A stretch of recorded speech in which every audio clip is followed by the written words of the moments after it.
control. Your light is gone, and lonely darkness fill my soul. I wish that you could save me from my isolation. It's way too complicated. Let's stop this conversation. Let's stop this conversation. We got no relation.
Darkness fill my soul. I wish that you could save me from my isolation. It's way too complicated. Let's stop this conversation. Let's stop this conversation. We got no relation.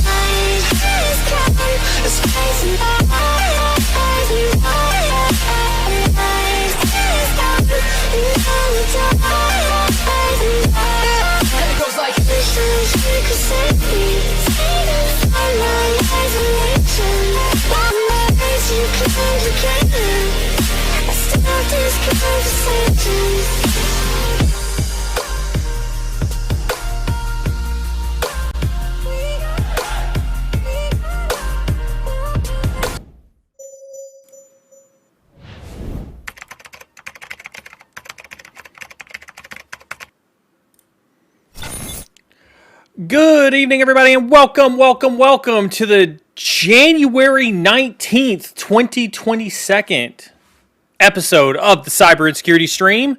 My name, as always, is Neil Bridges, and thank you for joining me today.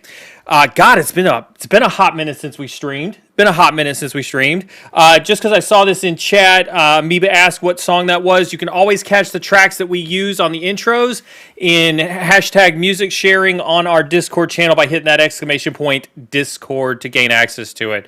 You are going to want to go ahead and gain access to that Discord, as we will do a lot of our stuff in Discord as well. I'll talk more about that here in a little bit.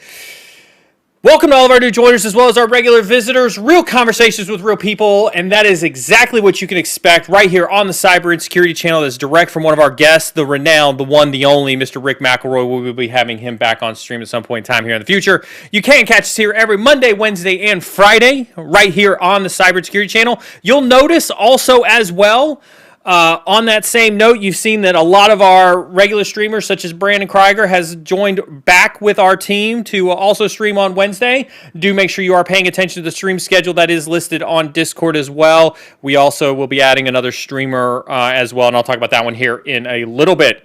We really are here to have real conversations with real people about the state of cybersecurity, really elevate that conversation to a much, much broader audience. We do this because we have a problem. We have a problem in this industry, and I talk about this frequently, where we don't have real conversations about the topics that affect the cybersecurity industry, the people in it, or the companies that we protect. And because cybersecurity is an ever-changing landscape, our goal mine, yours, our guests that we bring here, our goal is to focus on multiple aspects of that industry. So listen to me. Listen to me very, very closely because I'm talking to you. I know most of you love it when I look in the camera. I'm talking right to you. I'm looking longingly into your eyes. And I'm telling you, you, my friend, are not out of your league on this channel. I don't care how many years you've been in cybersecurity. I don't care your discipline. Red team, blue team, risk and governance. I don't care if you're a former banker. Does not matter. We are here to discuss the industry impacts of the current landscape and the art of the possible when it comes with dealing with today's cybersecurity issues. So, whether you're an experienced veteran, thank you so very much for joining us and bringing your expertise right here to the Cybersecurity channel. Or whether you are new to the field, thank you so very much for trusting us to come and get your cybersecurity information from us. Thank you so very much. We really do appreciate you. We are glad that you're here. Whether you barely know how to spell cyber or somebody who was born into cyber, this stream right here is for you. Thank you very much. We do regularly try to have professionals from all across the industry on this stream. I am joined tonight by an awesome professional. We will get to his introduction here in a little bit. In the meantime, you got to put up with this guy again. I actually thought you were gonna bring in the other person. Just as a joke. Other person. No, Kelly. I wasn't gonna bring in the other person. Yet. I just figured you have to put up with this guy. I was like, it's a little rude to talk about our guest like that. Oh my gosh, look at you. Like it's Old Guy Wednesday, and we have to start with the king of the old guy, which I know.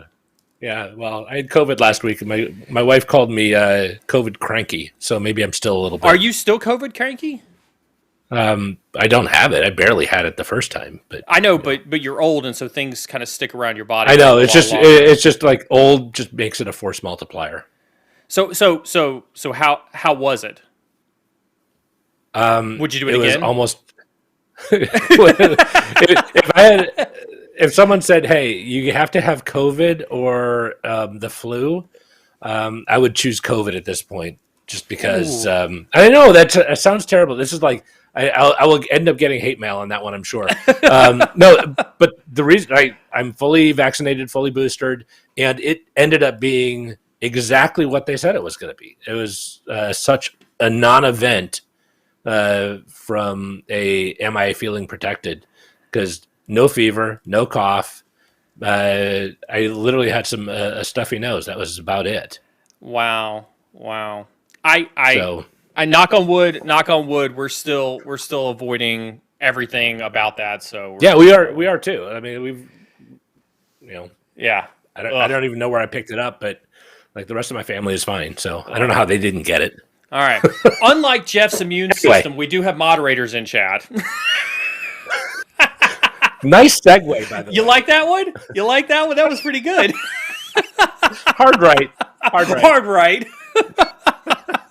We do have moderators in chat. I do want to personally thank my moderators each and every stream for their dedication. Moderators are here to keep chat free of sexist, racist, misogynistic, elitist, and otherwise toxic behavior. We have a zero tolerance for toxicity here on the Cybersecurity channel. It will not be tolerated. I do trust my moderators explicitly, and their decision is final, which is all the more reason why you should get in Discord. That way, if you feel you've been timed out or banned inappropriately, you can talk to the moderators over in Discord and see if they will lift that ban for you. They are not here, however. It is critically important to remind you that they are not here, however, to stifle chat in any way, shape, or form. As a matter of fact, moderators are here to make sure that your voices get heard. That's why it's incredibly important to us. With that being said, I'll be answering questions on stream. If you really want this guy to answer questions on stream, he'll be here. But we know that you are definitely going to want to be asking questions of our guest. I saw Fasochi in chat earlier, which means that the queue is already full of Fasochi questions. If you are new to the stream and you let Fasochi ask questions in front of you, you can already tell that you are behind the 8 ball when it comes to the question. It's like going through the dinner line behind the offensive line. That's just a bad thing. It's not a bad thing, Fasochi. We love your questions, but man, that I'm telling you, like I love Fasochi. The dude literally, I think what he does is he plans out our streams for us, and he's like, oh, I gotta index of questions, and he's just like, he gets in chat, and it's like he just starts typing. It's the Fasochi show. He just starts typing. I think he's more like, if they ever stream this, here's my list of 10 questions. I think he's pre-populated a database. Oh, they're talking about this tonight. Okay, boom. You know what? That it would not surprise me if it would not surprise you. Have I told you? Fasochi had the folks at the INE support desk know Fasochi by name. He has written in so much support for INE that they've got his own Fasochi queue inside the INE support desk now. I'll be answering questions on stream. Jeff will be answering questions on stream. Our special guest will be answering questions on stream. We only have one rule. Your questions are so incredibly important to Jeff, myself, our guest, anybody who's watching this stream live, anybody who watches this stream on VOD. Your questions are so incredibly important to us. And I love to give this example, Jeff. You've heard me give this one before. It never fails, right? There's always that social anxiety when it comes to questions. You're thinking about a question, you want to ask it, you're dying to ask it, but you're like, I don't want to be embarrassed. What if they think it's a stupid question? What if there are no stupid questions here? And I want you to understand how important your questions are, because when you ask a question, you have to understand there's probably 1,000 people that are going to watch this video that have the exact same question you do. And so by you asking one question, think of how many people you get to help with that one question. Jeff, it's mind-blowing. It's mind-blowing. It's awesome, really. It really is awesome. But we do only have one rule on questions. Just one rule. Please, only ask your question once. Just once. I promise you, we have a team of moderators moderating this stream. They will see your question. They'll pick it up. They'll throw it into the queue. And we will do our absolutely best to get to it in our time on stream together. I do have to ask, was that question a direct result, or that policy a direct result of when I used to sell to you? Only ask your question once, because when Jeff used to sell to me, let me tell you. I mean, if we were to talk about all the things that I had to enact after you and I started working together, the rule list, it's like a Fasochi queue. Oh my god! Jeff, stop calling me. Jeff, stop! Don't ask me that. You're killing me. Stop! You are killing me. No. It wasn't you, but now that you brought it up, I'm now going to coin it as you. So yes, it is now because of you. So good job. Okay, that's fair. We do broadcast via YouTube for our regularly scheduled streams. Please head on over to the VOD section, video section. You can catch all of our past live streams, playlist, polls, and the community tab over there. At the end of the day, we do ask you to hit those exclamation point socials. Do get those social media profiles on speed dial. Make sure you got those notifications turned on so that you know when we post awesome social media content, to include Instagram awesomeness as well as TikTok awesomeness for those out there who are used to seeing me over there on the TikTokies doing the cyber dances, on TikTokies. I know you love that, Jeff. I know you do. It just makes me giggle just a little bit. At the end of the day, we are here for you, the community, and we do strive to bring you the most intriguing opinions, points of view, and conversations in the cyber industry each and every stream. We appreciate all our followers. We appreciate all of our subscribers. I'd like to thank our veterans, first and foremost, for their service and sacrifice. Thanks so very much. Cheers. Cheers. I'd also like to thank our partners in no particular order: Battleship Security, Attack IQ, Elastic, Query.ai, Net Abstraction, VMware Carbon Black. Almost forgot about you guys. VMware Carbon Black, and of course, at Root Beverages, official nerd drink. I got to get you a case of this, Jeff. I know. I've been waiting for it. I keep forgetting. Remind me. I've got how much more of a nerd do I have to be to get my own case? You know what? I tell you what. I'm going to upgrade you. I have a physics degree and pocket protectors to prove it. Literally, I am the ultimate nerd. I'm going to send you a case of Root. The next time you're on stream, I want a pocket protector on stream, and I want you flashing a can of Root on stream. And then I will upgrade you from lame sales dude to entry-level nerd. No. You get entry-level nerd. What's it going to take? What's it going to take? We'll have that conversation off stream. Okay. I would also like to thank our newest partner, Most of you are familiar with me wearing my typical inner earbuds. I have been piloting these new headphones, Jeff, for probably about a month now. When I had glasses, when I was wearing my glasses, if you remember when I first, you remember this because you were around when I first started streaming, I would wear these types of headphones. But when I was wearing glasses, I didn't realize how bad they pushed into my head. And so that was ultimately why I ended up going with the inner ear monitors, was because these type of headphones would push into my ear. When I had my LASIK done, and I saw an opportunity to get a new set of headphones, I got hooked up with this company called Odyssey, and grabbed a set of headphones like this. And so I've been piloting them for a month. If you've seen me for those who are on Discord, if you see me in sub chat, you've seen me wear these in sub chat pretty frequently. And so I've been toying with them a little bit. I'll show you guys maybe on Friday when we do Tea with a Hacker, the software that comes with it. But Jeff, it's the coolest thing in the world, right? The software has you set your head in a position, and then like if I turn my head this way, your voice is over here, and if I turn my head this way, your voice is over here, and like it has that whole like dynamic. So full 3D audio. Oh yeah, oh absolutely. Now if I just want to ignore you, I can do like this. There's no Jeff. Cool. There's no Jeff. Good stuff. We have a discount code that is in chat for these. You can hit !Odyssey to get that discount code as well. And then as always, they will be providing prizes and discounts. All of our partners are here for you, the community. They do provide prizes and discounts, free training, all sorts of stuff for you. That's one of the conditions for folks, being a partner on this stream, is they have to provide something back to the community. Unfortunately, the best Carbon Black could do was Jeff, so that's what you get from the Carbon Black partnership. So there you go. Sorry, I did my best on that one. What we lack in quality, we gain in just incessancy. So I am like always here. You are always here. My ask is they provide stuff for you, the community. I ask that you hit those !Point partners. Take advantage of the free training that Attack IQ has. Take advantage of the free training we've included from Carbon Black. Take advantage of the free Elastic stuff that is out there. They provide stuff for you. Query.ai provides monthly INE premium subscriptions for everybody. They are actively interested in your training and your success in this cybersecurity industry, so please support our partners for that. Ultimately, we do this for you, the viewers, and none of this would be possible without you. And so my biggest thanks from Jeff, myself, from my entire mod team, from Carmen, and my entire team goes out to all of you. We have been, and we will continue to deliver you content as long as we can, and any and all proceeds earned on the stream go directly to continuing to improve the quality of the content and the giveaways. A little bit longer intro than we did this morning, but it's been a hot minute since I've streamed, and so I felt like monologuing just a tad a little bit. You sounded good. I miss it, dude. Dude, I love to stream. I love streaming. I really do. It makes me so happy.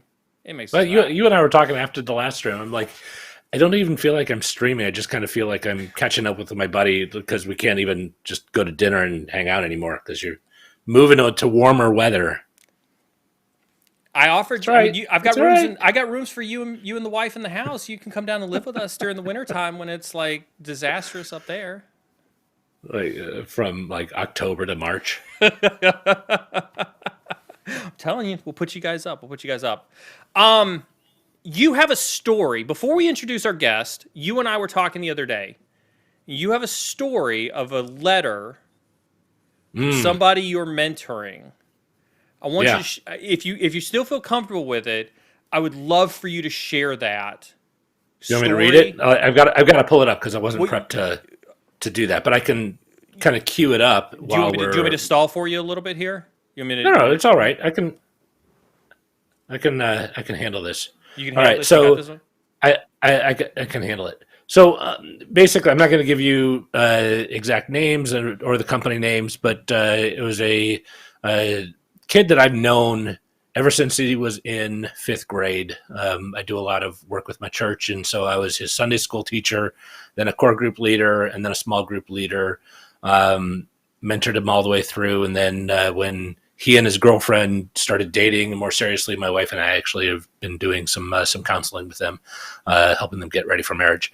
But also, he wants to move into sales and technical sales, and just so we've been talking about what it would take, like the kind of personality, some of the things that I do, some of my counterparts do, and he's also friends with another guy who's in sales that works at a company that I used to work for, and so he and I would just be like diving into this kid, and now he's a young man and getting ready to graduate from college, and he was looking for his job, right? And so last summer he was an intern at a company that I used to work for. Great company, loved his time there, and he actually had an opportunity while he was there to meet the CEO and talk with him a little bit. But he then volunteered for a couple of things, including the video that was now broadcast to all of the new interns coming in as to his experience. And he talked about this concept of ultimate integrity, right? And so that's something that kind of resonated with him, and one of the reasons he loves this company, right? And so he called me about a month ago and was just saying, hey, I have another opportunity I'd love to talk with you about. And it's not at this company, but he was really interested in interviewing. So I made a couple of connections. He did as well. And so basically he got a job offer from them, right? Which is great because he graduates in May. So he knows that he's going to have a job when he graduates. And so he said, hey, I'd really like to work for this other company, though. What should I do? And I said, well, you should totally email them and see if you can get a job nailed down. He said, yeah, but all of the jobs that they've got are for January. None of them are for when I graduate in May. So let me pull it up here. And so while Jeff's pulling that up, right, we're talking about a kid who has got an opportunity, but he has a passion and a desire to go work for somewhere else where there isn't any obvious path forward, and so the question is like, what do I need to do what do you think I should do to try to solidify a more solid path forward with my passion versus with what's available? Yep. So he ended up emailing the CEO and said, hello. And this isn't a CEO of a small company. This is a CEO of a large company that he's emailing. Correct. Yeah. Correct. But this is what we continually talk about. Have the guts to do these moves, because your counterparts and your competition for these jobs, they're not making these moves. They're not reaching out to the CEO because they're like, well, he's a CEO. I can't call him. My point is, as a salesperson, you don't need to be like the CEO's best friend. You just have to have a compelling reason why you need to talk with them and why they need to talk with you, right? And so that's what he was creating here. It was great. So I'll call this this kid Chris, and so he writes to the CEO, hey, I hope you find this email finds you well. My name is Chris. I had the pleasure of being a sales operations intern last summer, working for a couple of people. I'm not going to mention names, just for reference. I was the guy in the intern video that talked about absolute integrity, right? I am currently entering my last semester at school, graduating in May.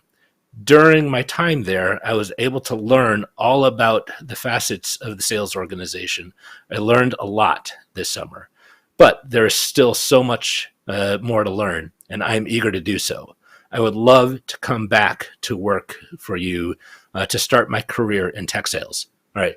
Number one, he got right to the point. I want to work for you, right? There's so much more to learn. I want to work for you. Yep.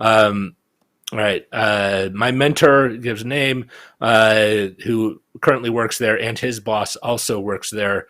They have been more in connecting me to pursue some opportunities here. Unfortunately, a lot of these opportunities have fallen through because they are looking for an immediate hire. I have also been keeping my options open, and I have just received another job offer from another company that goes into effect at graduation. All right. I really want to work there. I feel like this company has invested a lot in me, and I have learned so much from my time here.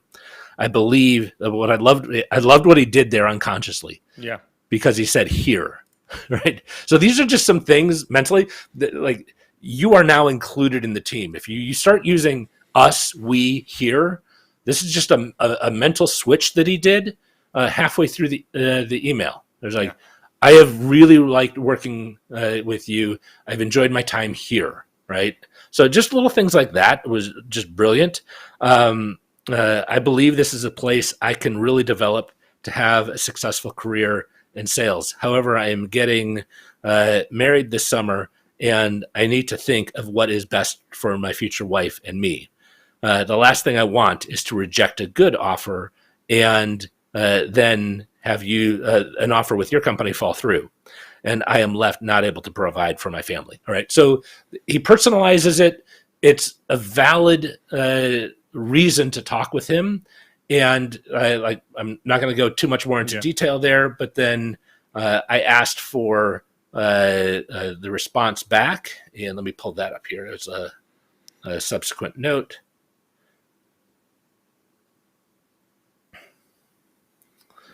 Hi, Chris.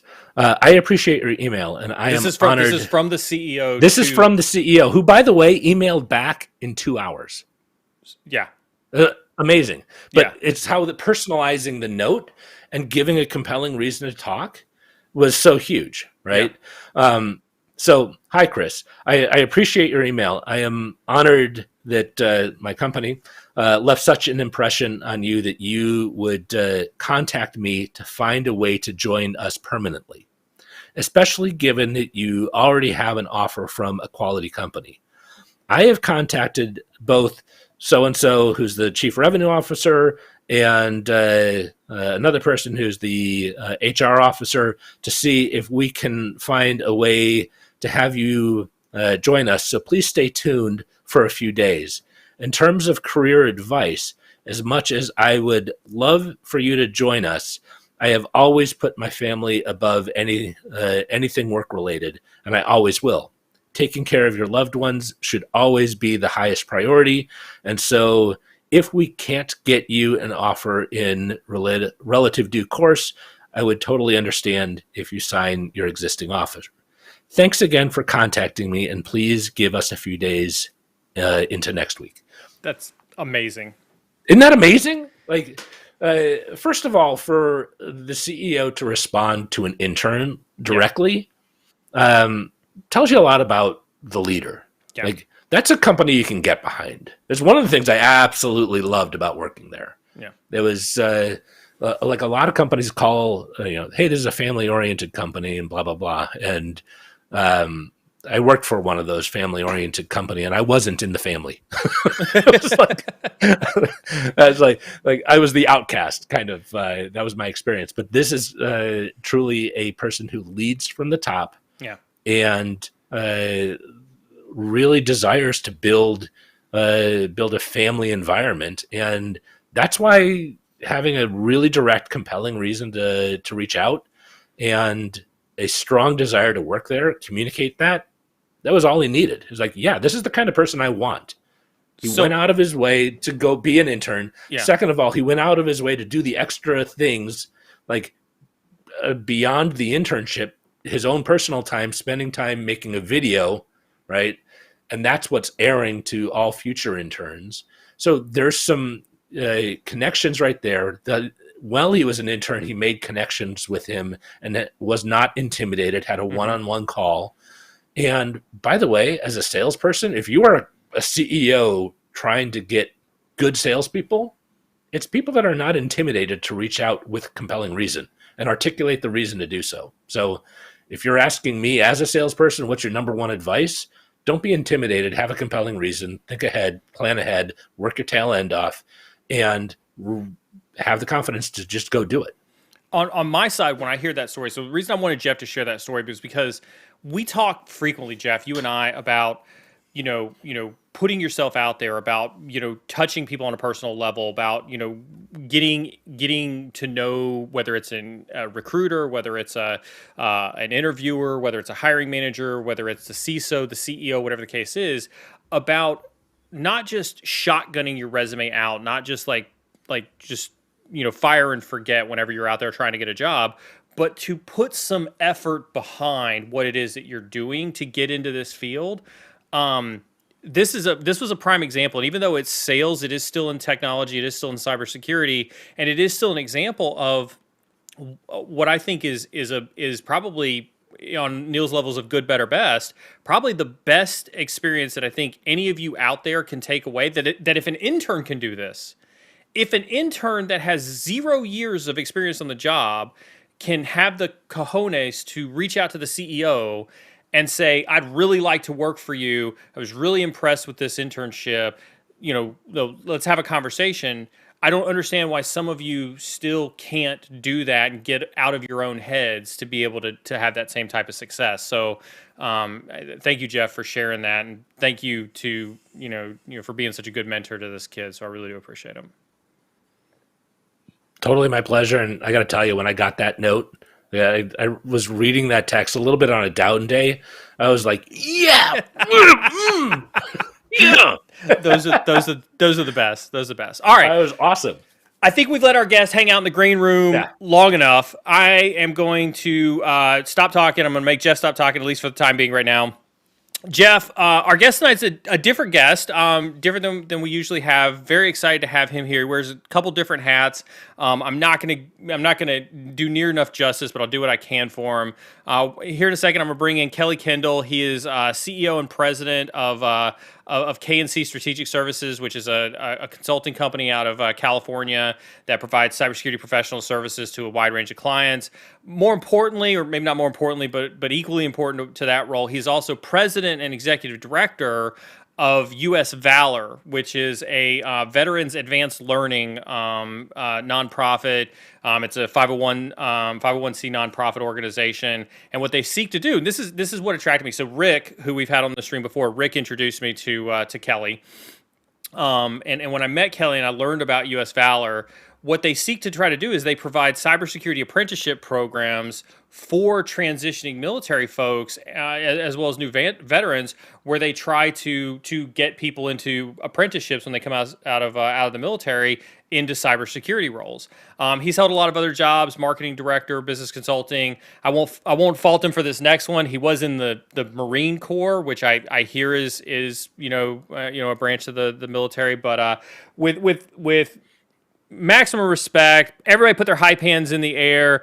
Welcome in Kelly Kendall. Kelly, thank you so much for joining us today. Thank you for hanging out in the green room for so long. On behalf of my entire community, on behalf of my fellow old guy, welcome to Old Guy Wednesday. The floor is yours if you'd like to say something. Wow, right on. What an introduction. I wanted you to keep going, though. I was going to stay here. I wasn't going to fall asleep. I want you to keep going to that mentoring story, because that is awesome. So that was a great story, and it's ironic. I was sitting there thinking to myself, wow, lessons learned, and just what a great experience. I'm sitting here as the CEO of a company thinking, yeah, that when you're looking for a sales job and you're putting that effort in to go and act like a salesperson to that CEO, so to speak, you're not afraid to reach out to that person. That's like the most important sales skill that you need, is someone who's not afraid to reach out to someone, whether it's C-suite or whatever, someone that just isn't afraid of that. And what a great way. I mean, that's so cool how that worked out. So I just thought I'd share that. That was awesome. Can you give us a little bit of background, speaking of mentorship, speaking of helping folks, can you talk a little bit about US Valor and what the mission is of US Valor and what it is you guys are trying to do there? Yeah, absolutely. So the background is about 2.5 years ago, me and my business partner, Chuck Bresh, with KNC Strategic Services, we've been talking about what we could do to help veterans more. And when we started the company, we had two commitments: veterans first hiring policy, and we're committing 10% of our annual profits to go directly to support military veterans and families in dire need. So we had that initial commitment, a huge commitment, and we started thinking, what could we do better with those funds? How could we help more veterans? the idea of coming up with a way to train veterans, military that are getting out, train them in cybersecurity, and get them employed, whether we hire them or one of our channel partners. That was the initial concept. It was very, very simple. And through some great support, some great consultants, we were able to take it from that small concept into a fully registered, it's called a registered apprenticeship program, which means it's registered at the Department of Labor, so it's federally qualified, and it's approved in the state of California. So now we've got it ready to roll. We're just about to start launching our first cohort, which we're very excited about. The whole point of the program is to change the story. Literally, that's what we're all about. Change the story of transitioning. Because getting out of the military, for every person that gets out, it's incredibly challenging.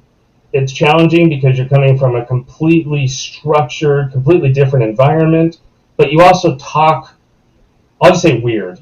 Different. Yeah, different.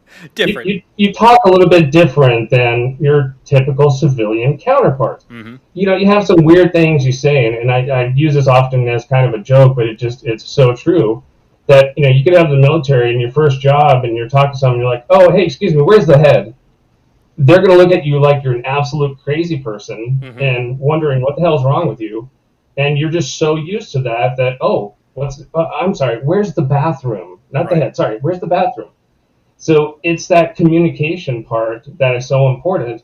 So what we're trying to do is take an 18-month full program, spend 6 months preparing them, getting them ready, getting 10 total cybersecurity certifications over the whole program. Wow. Getting them prepared in communication, getting them ready to walk into that civilian workforce as an entry-level cybersecurity job. As you guys know, and I'm sure everyone here knows, entry-level cybersecurity is not your typical cybersecurity. So being able to get them through this program, get them 1 year of full-time work experience for up to 4 different employer partners, they're going to come out. They've been mentored by 4 different companies. They've been led and learned. They've been in 4 different environments. By the time they get done, they're going to be very in demand, and they're going to be able to walk right into an entry-level cybersecurity job. So we're extremely excited about it. Like I said, we're about to launch our first cohort. It's a great program, and I don't know, I could talk for hours about it, but I'm going to pause for a second to see if you guys have any questions or anything else you want to know about it. So when we talk about this, go ahead, Jeff. Go ahead. Go ahead, Jeff. Just a super quick clarification, because I noticed you said they go through 4 different companies interning in those companies. Curious how that idea came about, and is there a huge incremental difference between doing that versus one internship at one company? What was the reasoning behind that? Excellent. That's a really good question. One, too, is not terminology, but when someone hears internship, you typically think of something like a short term, maybe like a week-long internship or a couple of months internship. But when you go into an apprenticeship, the requirements to complete an apprenticeship program are crazy. It's 2,080 hours, which is full-time, 40 hours of work for an entire year, Wow. Full 12 months. So when we're looking at it as KNC Strategic Services as the primary employer partner, we're going, okay, each one of these apprentices is going to be working with us for 3 months. We can't do all of it. We couldn't do all 12 months ourselves, and I don't think we'd be doing them justice for that. And we knew part of the program and the requirements are to have additional employer partners because you're more likely to be successful. Mm-hmm. So we started looking at, okay, locally here in San Diego area, who could we work with? Came out with some phenomenal partners, 2 of them that are security operations centers, which are body shops, if you will, great place to put apprentices to be able to get some hands-on experience. One of them's another major defense contractor in the San Diego area. So these are ideal partners for us. So now someone can go through, and they're not just working with us for 3 months and probably getting bored of hearing me make stupid jokes. They're now getting the chance to go and work for 3 other employers. So the more employer partners we have, the more apprentices we can take on, and the more experiences they get. And it works out great for those employer partners too, because it's like a free trial. Well, it's not free, but it's like a trial for them. They spent 90 days now with that person. At the end of the apprenticeship program, they have first dibs. The 4 employer partners, they have first dibs on hiring that person. And if they all 4 want them, then I was going to say arm wrestle, but now I'm going to have them auction off the person. I think that'll work better. Nice. Auction off their salary, and it's like whoever wins. Yeah. So I think when they're done, they're going to be very in demand. Those employer partners are going to want them, including us. If not, we will be able to market them, so to speak, to our employer partners, our channel partners, our network, and they'll be able to get picked up real quick. We're already getting a lot of interest from other groups, even some in the federal government space, some of the defense contracting space out here as well. So yeah, the demand, the excitement that's coming from this, I can't wait to see our first group of graduates. And unfortunately, it'll take 18 months to get there, but yeah. I can't wait for them to graduate and just exactly see all this come to fruition and see what happens to them. It's going to be a blast. I think this is awesome, and I want to pause just a second before I jump into my question. For everybody who's listening, you can see that we've got a fantastic opportunity here. If anybody knows of any veterans who are not in this stream, get them here now. There's obviously a great opportunity to speak with somebody like Kelly, to ask questions about this type of program, to see how they can get involved and whatnot. And Kelly, I want to thank you, and I want to thank your company as well. Kelly has volunteered to give away a 1-year Cybrary subscription, in support of somebody from the community as well. And so let's see if we, can get some veterans in here who could benefit from the knowledge inside of Kelly's head as well. With that also being said, we have a super special giveaway for those who were paying attention to Discord this week. I've spent some time this week educating a lot of people on NFTs. Jeff being one of them. You can see kind of the disgruntled look on his face because he's like, I do not want to have this conversation with Neil whatsoever. If you are hearing my voice right now and you are not part of the Right Click gang and you're not a naysayer on NFTs, make sure that before we do the giveaway for the NFTs, that you do have a MetaMask, Coinbase, whatever the case is, wallet associated. We do have an NFT collection that you can hit ! NFT. These are not monetarily driven. We're not doing this to sell $8 million 8-bit pixels or anything like this. This is purely for a collectible reason. You can see them in Discord. We put them in the content channel. But what we've done, and we've done this for both of our guests up here, is we've created trading cards for our guest. We ran a couple tests this week. We did it for the Joe Hudson one that we did 2 weeks ago, but you'll see a nice nifty trading card for Kelly, and you'll see a nice nifty trading card for Jeff with some cute little sayings and some special hidden content, especially in Jeff's NFT. There's definitely some unlockable content that is hidden inside of Jeff's NFT. You can see that grin smile. Wait till you get some of that unlockable content. It's going to be great. Did either of you, and Jeff, I know the answer for you, specifically, but did either of you have any knowledge about NFTs before I kind of popped this on you at the last minute? I'd heard it. I knew what it was generically, but I had not done any research on it. None whatsoever. How about you, Kelly? Same here, exactly. Some little bit of understanding, a little bit of awareness. Had a conversation with my son about a week ago about them. So yeah, I'm in the same boat as Jeff. So I was interviewing not candidate, but like somebody who's going to be on the show in 3 weeks, I think. He's a senior director of tax surface management for like Attack IQ or something like that. And I had asked him the same question I'd asked you guys, was for the information that I needed to put on these baseball cards for these NFTs. And he told me he was part of the Right Click gang. And so for those who don't know, and for our guests, the Right Click gang were these people who believe that all an NFT is just a picture, and you can right click on it and you can steal it, and now you own the NFT. And Jeff, I think you shared this perspective, and then I kind of just showed you some of the utility that was behind the NFTs and some of the ways that people were using the NFTs from a utility perspective. And so I went almost like on a 30-minute parade showing this guy. I clearly said the wrong thing because I set you off. Oh yeah, like, you did. They're like, if I wanted to breathe and just like ask a question, there's like, you had a dissertation of information you wanted to deliver to me to get me excited.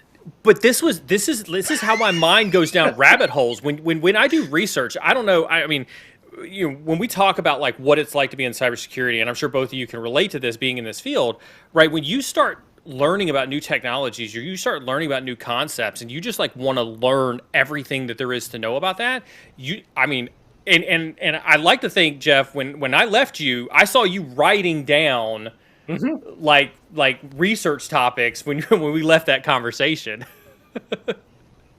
Yeah, and I got through a couple of them.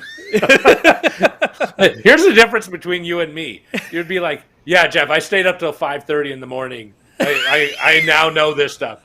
I'm like, I am not willing to do that. Oh, I can't help. My brain cannot help but do that. So from here on forward, all of our guests will have special baseball card NFTs.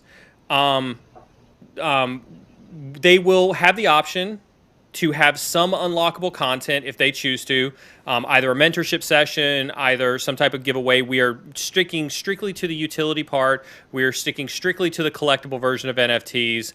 I'll give you a case in point, Joe Hudson's NFT.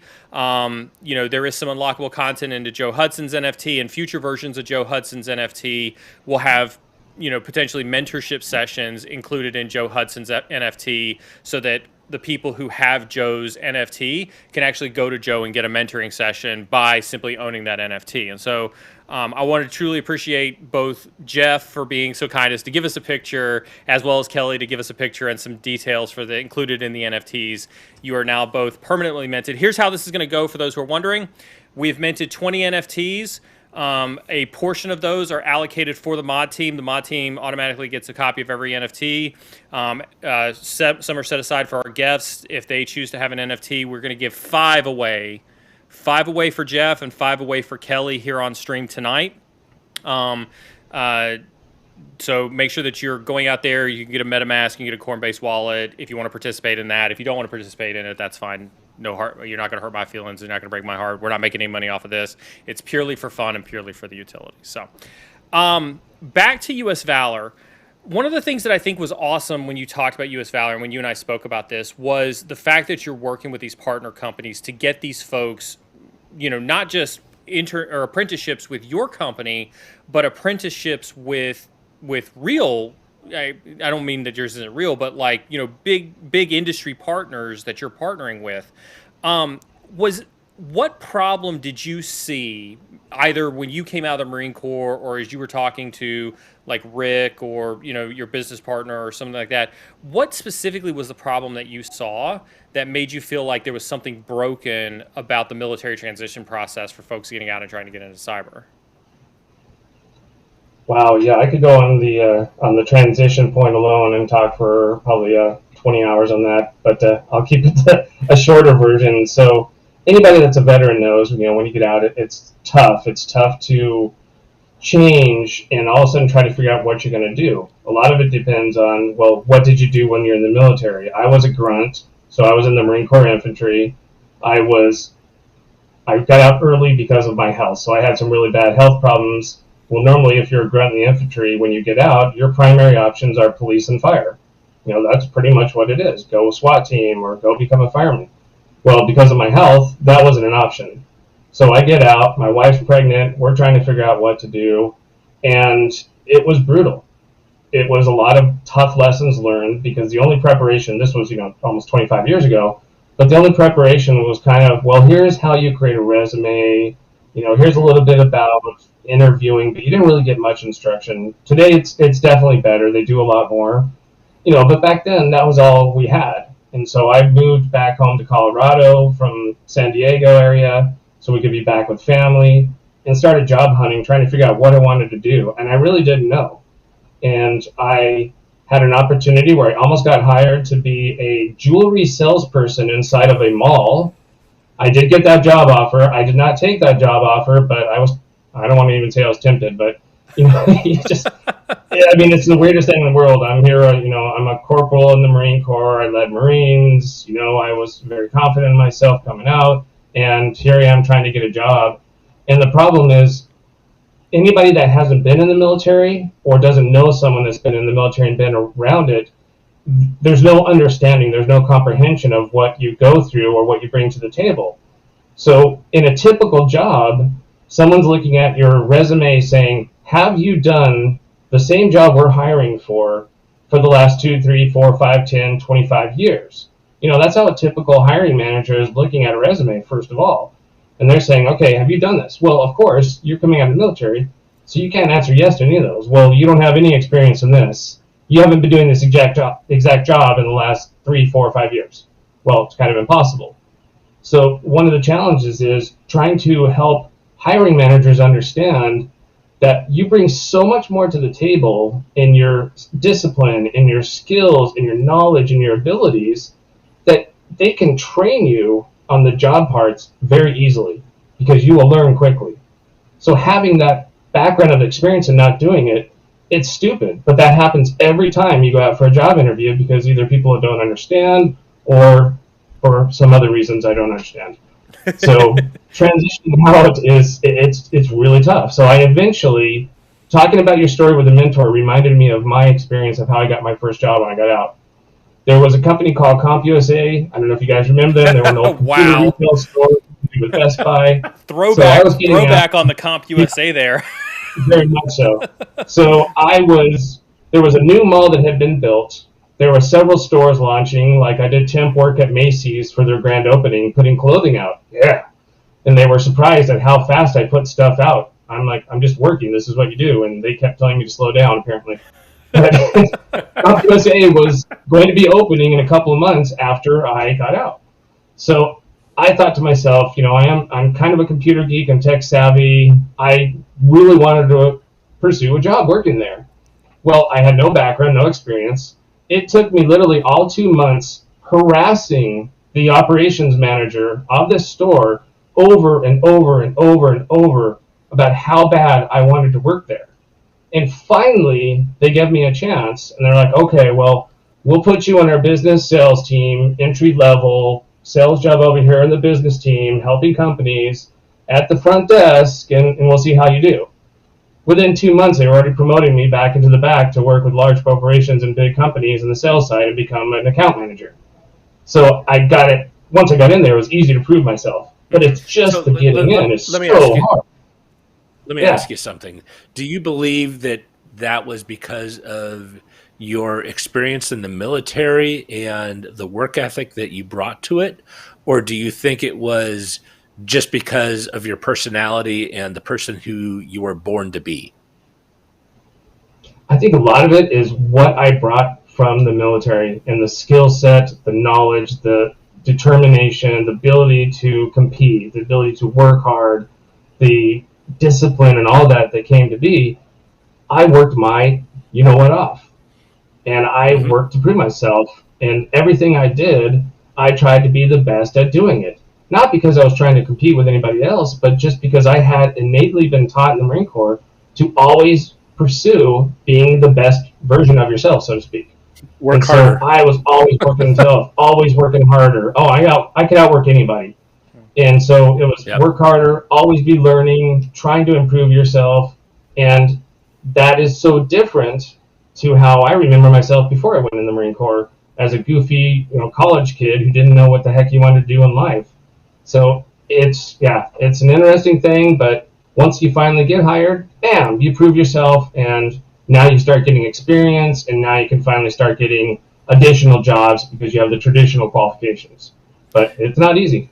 Now I can remember me going through for TAP, and so for those who are listening who are not familiar with military transition, TAP is a transition assistance program. Every branch has some variation of TAP that they go through, and they do their best to try to prepare you for the outside world, but they also try to do their best to remind you that the military is the place you never want to leave, and you'll never get a home as good as you've got in the military.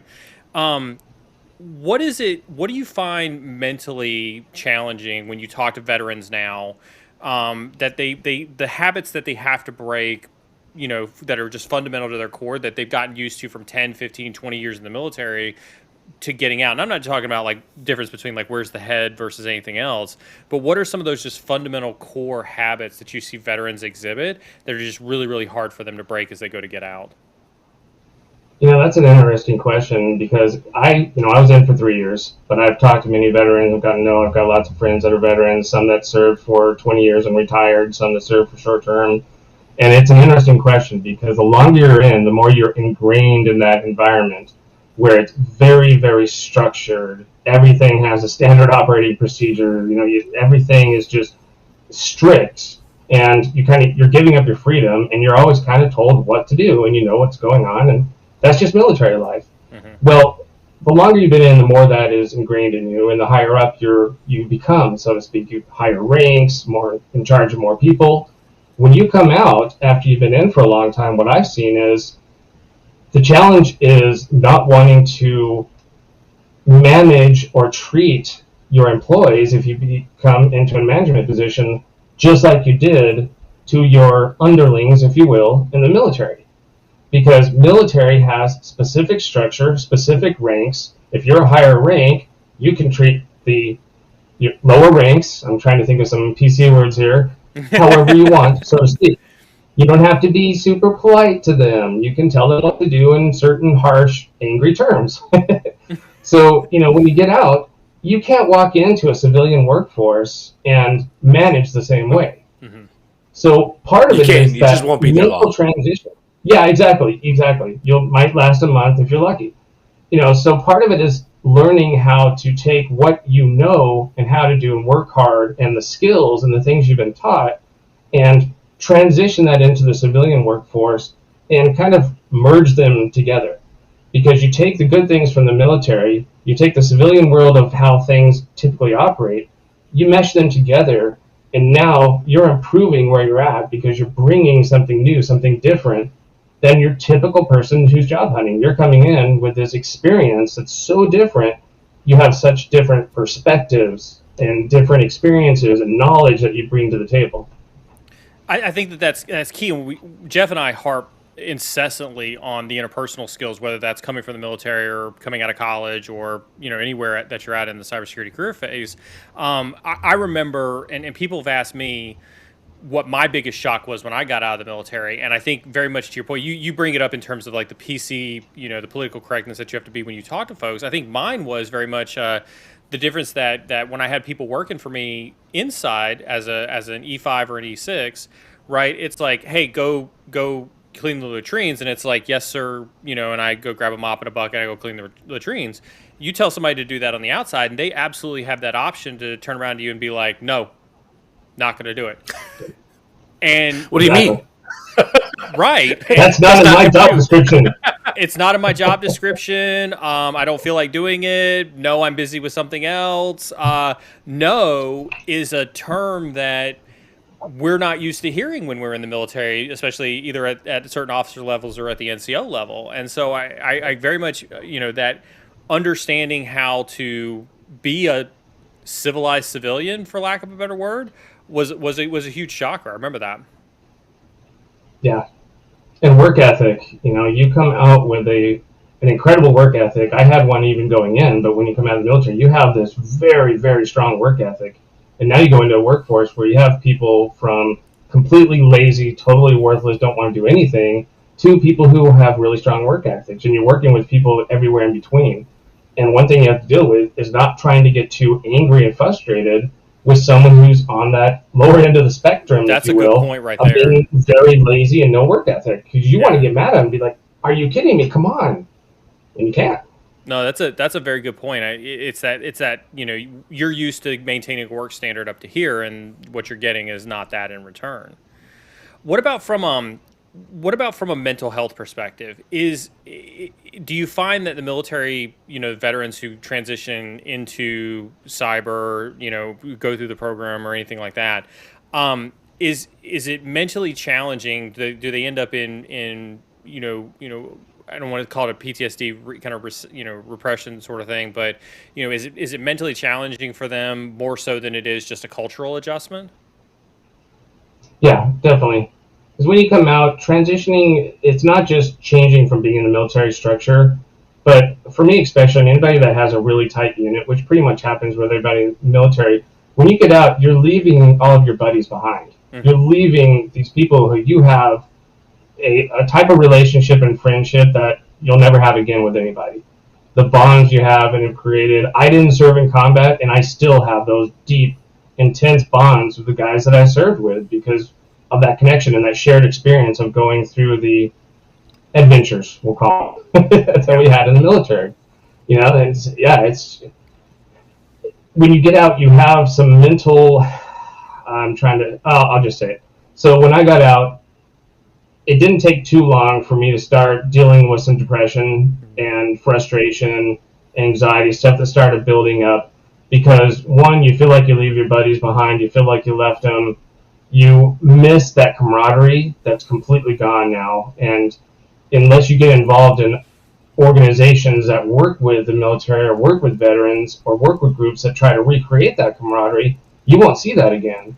And you crave that, you miss that because it's so amazing. Yeah. And so mental health wise, yeah, it's very easy to fall into the trap, even if you didn't deal with getting hit by an IDD and you have PTSD and you have health things related to combat. Even outside of that, just from serving itself, I actually was diagnosed eventually by the VA, and I can't remember what they called it, but transition disorder, I don't know, something like that, that's part of a mental health depression that was literally a classification of you have a hard time adjusting and transitioning.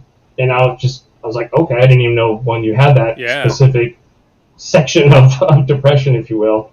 But it's true, you know, and it was really interesting. So I have gone through some really difficult stuff mental health wise. You know, I'm 49 now. I have been doing great for about the last 10 years, thanks to proper care at the VA, maturing, whatever it may be.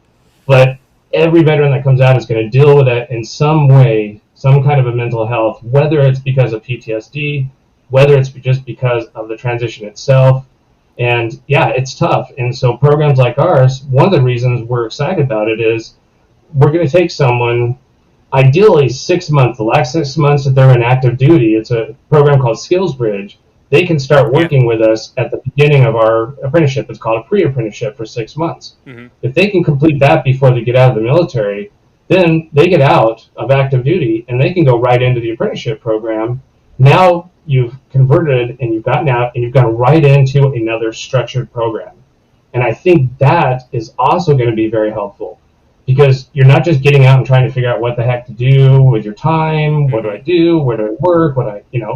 I think our program is going to help in that transition as well by bringing that similar structure, but also a camaraderie because you have all of our board, advisory board, our board of directors, people involved in our nonprofit are all mentors. We're going to be mentoring all of these candidates because we want them to succeed. We don't want any of them to quit. So they're going to have a similar camaraderie experience that they're walking right into because almost everybody involved is either a veteran or a veteran advocate, veteran supporter. So yeah, we're excited about it. I think it's going to help a lot and that's why we say our whole goal is to change the story of transitioning. So we won't change it for 1 million people, but I want to ask somebody from my mod team to run a poll because I think what would be super interesting if we could if you'd be open to it, or if somebody from your apprenticeship program would be open to it, I'd love to do a before and after with somebody from your mentorship program to hear about what their expectations are going into it, what they're excited about from the cybersecurity field, what their experiences are and things like that from the service. And then I'd love to have them back here when they get 18 months away from now, when they're on the other side of your apprenticeship program. I'd love to do that. And so I want to ask one of my moderators to run that poll and see if that's something the community would be interested in. In the meantime, it looks like we got a question from California 909, who's one of our veterans. He's actually in South Korea doing some work out in South Korea. And he says, is this program available through the vocational rehabilitation program from the VA? So that is a really important and really good question. I'm very familiar with Voc Rehab, and so I know exactly what you're asking. The only problem is that our program is only for people who are currently getting out of the military or new veterans, so they're within their first year of getting out. Vocational rehab, which I've actually worked with and gone through myself, is for veterans down the road where they've been in a certain career and things happen in that career and they're unemployed or they just can't get hired in that career anymore, and so they need to go through a program that can help them get trained in a new career, in a new career path. So Voc Rehab works great for that. So unfortunately, we're not tied into that program. We actually talk to them and with some of the VA groups like vets, but we're so focused on changing that transition story that we're only for those new veterans. And I've had conversations. I've been out 25 years. I would have loved to gone through a program like this. I've had conversations with veterans that have been out for 15, 20 years saying, could we be a part of this? And it's really hard to say no, but the whole point is the entire focus of our program is about changing that story. So maybe someday someone will license it and they'll use it for veterans, who knows? But right now it's that hyper focus because there's a very specific reason. So just a long way of answering that. Unfortunately, no, it's not tied into the Voc Rehab program. That's unfortunate. I know Voc Rehab is something that a lot of folks have tried to take advantage of to try to shift that once they've been out of the military for a while. Speaking of transitions, you've owned your own company now. I'm going to pivot to maybe your entry into not just cybersecurity, but also entrepreneurship as well. You've owned your own company now for what, 5.5, 6 years, something like that? 4 years, technically 5 years since we started working on it. What was the impetus? Where did you hit a point in your cybersecurity journey where you were like, I'm done working for somebody else, I want to start my own cybersecurity company? You know, it kind of goes back to probably 2 years after I first got out, when I started getting the entrepreneur bug. I think in a way I'd always had it, being involved in some things I was involved in sales and whatnot. But it hit first, but I had no idea what the hell I was doing. So I went and got a business degree and bachelor's of business degree. And by the time it was done, unfortunately, I'd gone through a really bad experience of trying to work with this guy who was quote unquote a consultant, and a bank that approved me for, at 25 years of age, a $50,000 line of credit for my company. And we'll just put it this way, this person who was a quote unquote a consultant took pretty much all the money and ran. Wow. So when you're young and you want to be an entrepreneur and you don't have money, it kind of makes it hard. So, you know, I learned tough lessons from there, but very good lessons that I took from it. And I kept coming back to trying to do something. But a lot of times when you're young and you're married and you have kids and all that, and you're a musician too, you're always broke. And broke entrepreneurs don't work very well. That was a tough lesson to learn. So eventually, you know, here I am, about 43, 44 years old, and I've been in an industry, the insurance and financial services industry, for about 10 years. And I really wanted to get back to the IT. You know, I've always been an IT guy, and any job I've been in, even the insurance and financial services, I was always one of the guys that people would come to for help with problems, which the IT department guys that were there always loved me for that, because they didn't get those questions themselves. And I always loved helping people. So I had this desire to get back into IT as it is.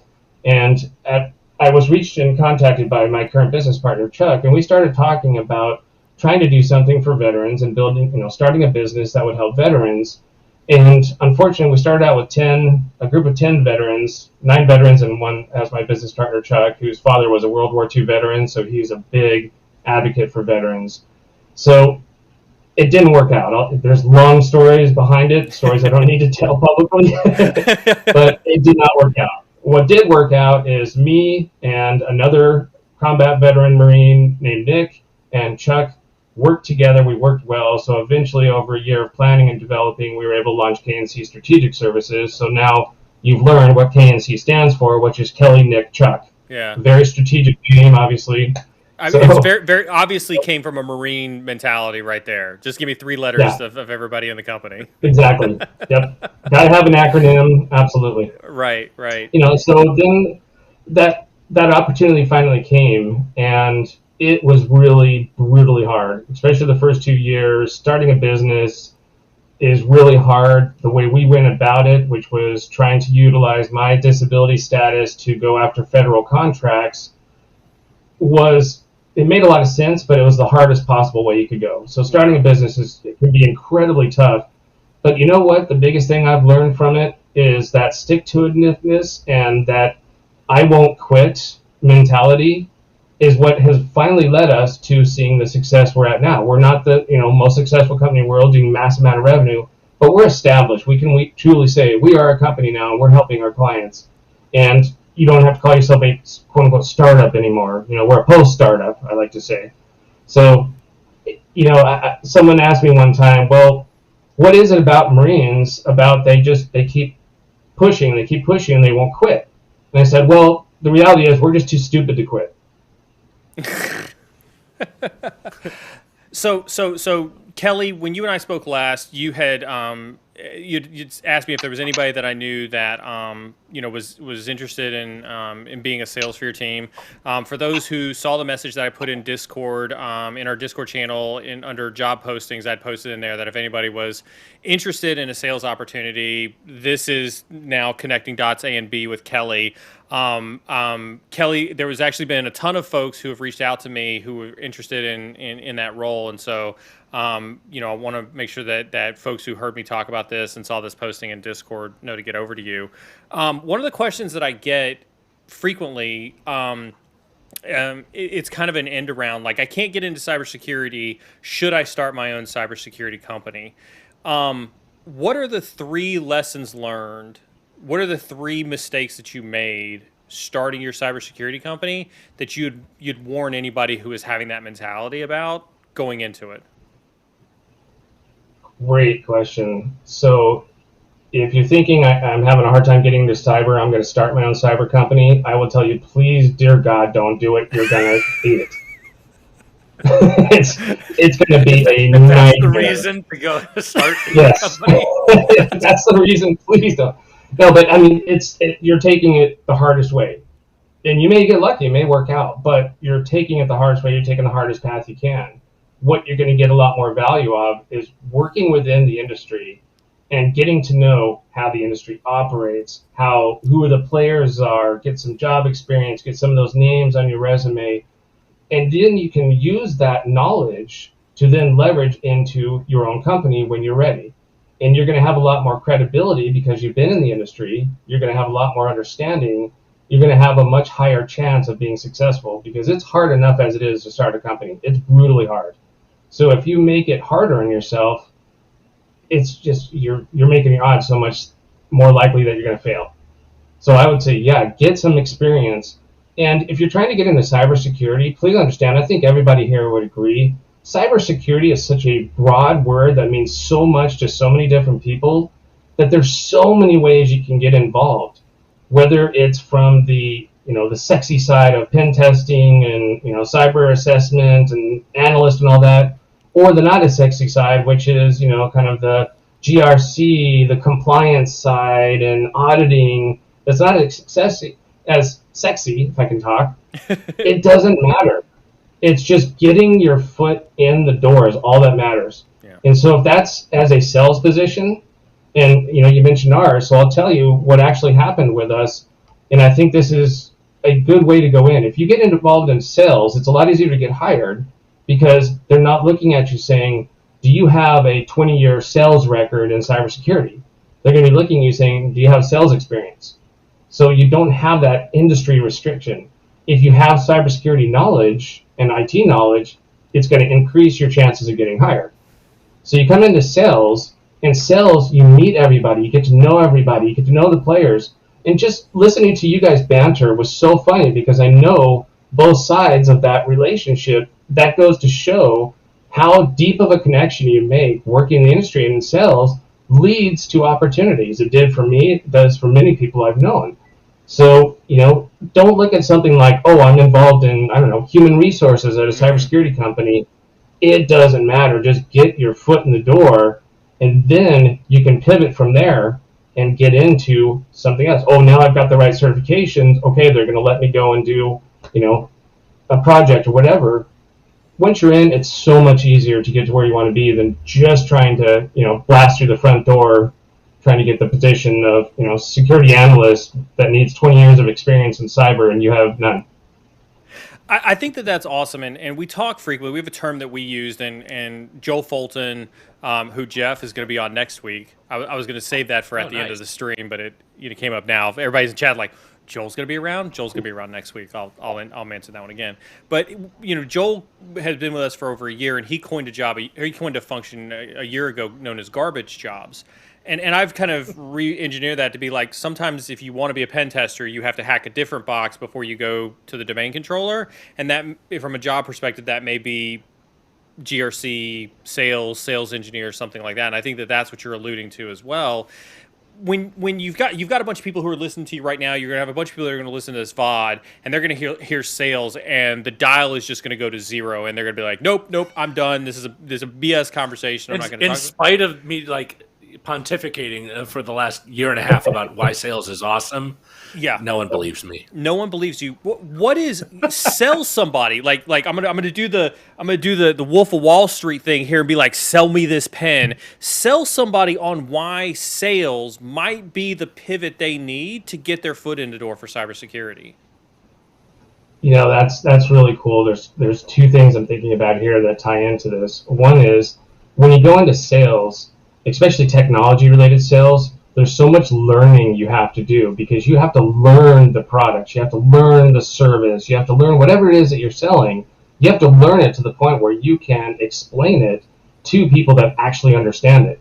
So when you come into sales, you've got to work your tail off to learn, not so that you're credible, so you can talk and not sound like a complete moron. You know the buzzwords, you can carry on a conversation with a CISO or whatever. So there's a huge learning part of sales that is really key. And that's where you can gain so much traction. Then you're learning skills you will use in every role from then on. Because in a way, this is kind of stupid, but in the Marine Corps we have a saying that every person is a rifle person. Mm-hmm. I mean, it doesn't matter if you're a cook. You're taught to be a rifle person. Every person's a rifle person. And I kind of have a saying here they use that every person's a salesperson. Because you're always selling. Whether you're selling yourself, whether you're selling... I knew you'd like that, Jeff. Whether you're selling yourself, whether you're selling your company, whatever, always be selling. But there's another. I've been telling Neil for a long time that he is a salesperson. He's like, no, don't do that to me. Don't do that to me. Yep, but you're totally right. Selling and being a salesperson. Yep. And then there's one thing you mentioned too of a key position, sales engineer. I really want to hit on this. Okay. Because sales engineer is what I am, and that's the role I have served in the best. And this is why it's very, very effective. Sales engineer is like a interpreter between working with a customer, a business owner, whoever it may be, and the extremely technical engineers. You're that in-between bridge. You get to work in both worlds. So you're working and learning consulting and helping the client, but then you're the liaison to the actual engineers that do the work. That gets you integrated in the whole pipeline, the whole ecosystem, if you will. Sales engineer is a great role because now you're a subject matter expert is what you're considered, but you're involved in the sales process. So you get to be brought in as the guru, if you will, but you're not the front end person who's out there doing cold calls trying to find leads. Mm-hmm. So I'm glad you mentioned that because that's a very good role. So I got a question. I got a question for you on that one though. A person who is, has not been in the industry, has not been in sales or not been in engineering, not been in sales engineering before, and they're like, okay, which one do I go for? Like, how do you differentiate a person that should go into this versus that? That's a good question too, because it kind of depends. Like you said, if you don't have any experience, you're going to have to go into quote unquote entry level sales. You're going to have to be the grunt sales doing the hard work. And you're going to have to be pounding the phone or pounding the pavement or whatever it is. But that's what you have to do to get your foot in the door. Then, once you have a little experience, then you can see the other sales roles because it depends on the organization. Small companies don't have huge sales teams with lots of different types of roles. But larger companies, they're going to have stuff from an account manager. You'll hear outside sales, inside sales. You have an account manager, which handles the inside. You have an account executive who is like the type A. Exactly, business development, which a lot of people, and I remember this early on, I'd hear business development and I'd go, is that just another name for sales? No, it's not. It's actually a different purpose. It's a different focus. It's all sales when I hear it. It's all sales when I hear it. Yeah. No, but if you get a good BDR person, they're like the perfect dovetailing of sales and marketing. And they just have this ability to say, okay, I'm going to look this person up on LinkedIn. They're great at research. They're great at figuring out the interest of the target audience and the capabilities of what we do. And they bring marketing into that and, demand generation. That's like the BDR role is really, really cool. And we never really talk about it, but someone moving into the industry, that is a phenomenal way to get your feet wet. Yeah, definitely. And it's about relationship building. From any level of sales, it's all about relationship building. And so building that skill of building relationships with people, you'll use that whether you stay in sales or whether you go into deep cybersecurity space and you're in a SOC and you're in front of a monitor all day long and you don't talk to anybody else and you don't even know there's other humans around you. It doesn't matter. Those relationship building skills are still so critical. It's just like if you worked in a restaurant when you were young and now you're really good at washing dishes, and now you're married 20 years later, and you're really good at washing dishes at home. It's a skill you use. Okay, I'm actually using that from personal experience. But, you take those skills that you used, and you use them later on in a different way, and they help you. So, yeah, that relationship building is very, very key. And let's it also answers the question, what's the key to a happy marriage? Be good at washing dishes. Yeah. Be good at washing dishes. Be really, really good. But let's put that in perspective of a career, right? Whether you're transitioning into cyber or whether you're looking for that foot in the door in the cyber, right? What we're really talking about here is everybody wants to do the technical stuff, everybody wants to do the hands-on stuff, everybody wants to do the sexy stuff, whether it's red team, blue team, purple team, it doesn't matter. But those jobs don't teach you to talk to the person who's going to ultimately drive your future, right? And that's the CEO, the CFO, the CIO, the CISO, something in that, right? And so when you look at it, what are the skills that you're going to learn at sales, and how, despite whatever happens in the middle of your career, how does that set you up for success when you get to that executive that you eventually want to be, making the millions and millions of dollars being an executive? What does that set you up for success for? I think you just teed it up. It does set you up for success because you've learned skills now of negotiation. You've learned relationship building. You've learned how to not be afraid to go and talk to someone. When you come out of the military, it's kind of a funny tie into that, but when you come out of the military and you're a junior rank, talking to a senior officer or a senior enlisted puts the fear of God into you. Mm-hmm. You will never do that. And when you come out, he's not lying. He is not lying. I'm not going to contact that CEO. No way. Mm-mm. But really, like the story you shared about the mentoring earlier, that was so good, is that these people are serving in roles. They're human beings. It's stupid the way I'll say it, but they put their pants on the same way. They're human beings. They're normal people. So if you reach out to them, even if you get rejected, it doesn't matter. If you don't reach out to them, you're never going to get anywhere. So just learning those skills of relationship building, not being afraid to talk to managers, talk to directors, talk to CEOs, get to the C level, and you're talking to the high level people. Just being comfortable in those conversations and talking with people, those skills will set you up for everything you do from then on, because you're always going to be working for somebody. Even if you become a business owner, you're still working for someone. Yeah, I think that's super key to mention, right? And I didn't mean for it to be such an easy softball, but it does seem pretty obvious when you talk about it. But it's true. Like when you talk about you being able to pick up the phone and call anybody to solve any problem. When you talk about the negotiation skills that are involved in that. When you talk about being able to even bring the business context to some of the technical things that we struggle with on. And again, this is coming from my side, having spent most of my time on the technical side. I struggle with the business conversation because I don't have that same business acumen that you all who come from the sales side. So that's a skill that I've had to learn, whereas the technical stuff has come naturally. And so I wanted to put a finer point on that because I do absolutely believe what it is you're talking about. Real quick before we get into the next questions, I just looking at the time.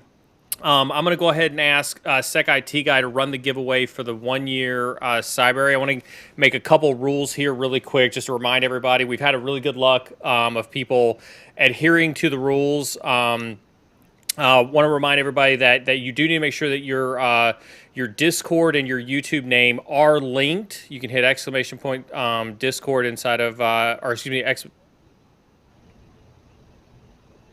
think it's exclamation point Discord. No, it's exclamation point. Somebody help me.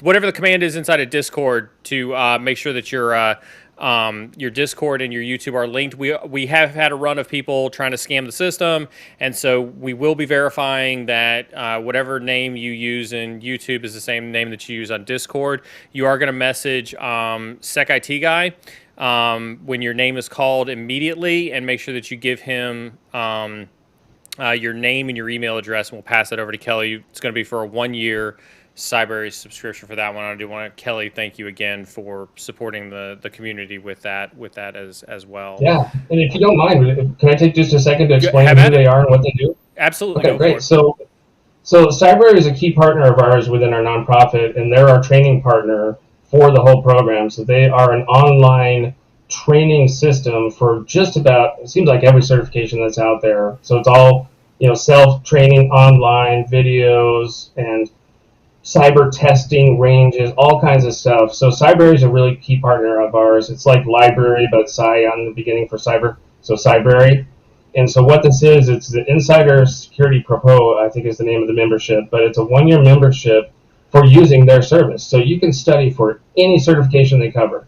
And they cover a unbelievable amount of certifications.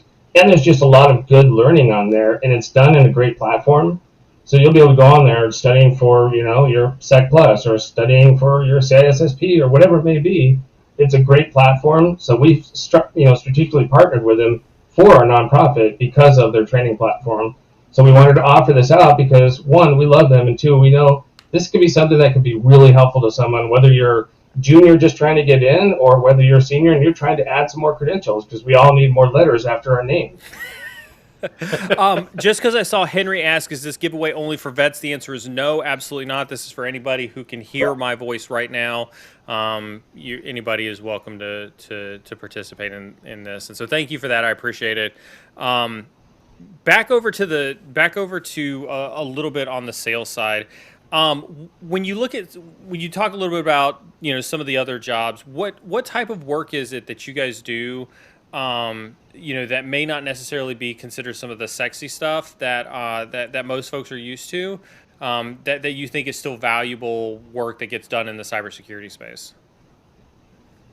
It's interesting because the space that we work so much in the compliance and the governance and policies and procedures and NIST frameworks and all this stuff that's not the exciting red team, blue team stuff that you hear about.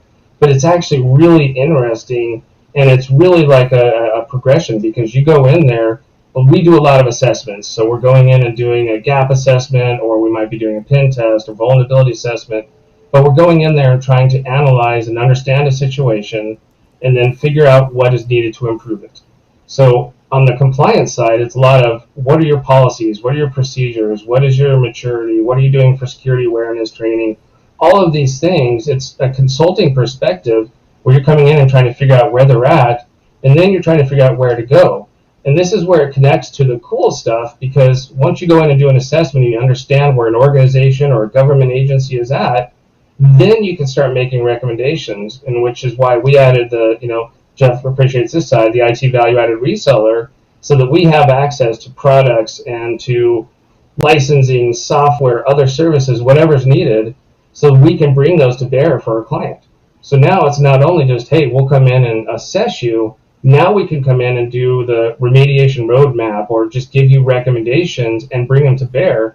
And that's when you can bring in the cool stuff, whether it's a pen test or whether it's, hey, you need a full-on SOC as a service and you guys desperately need help. We've got the partners for that.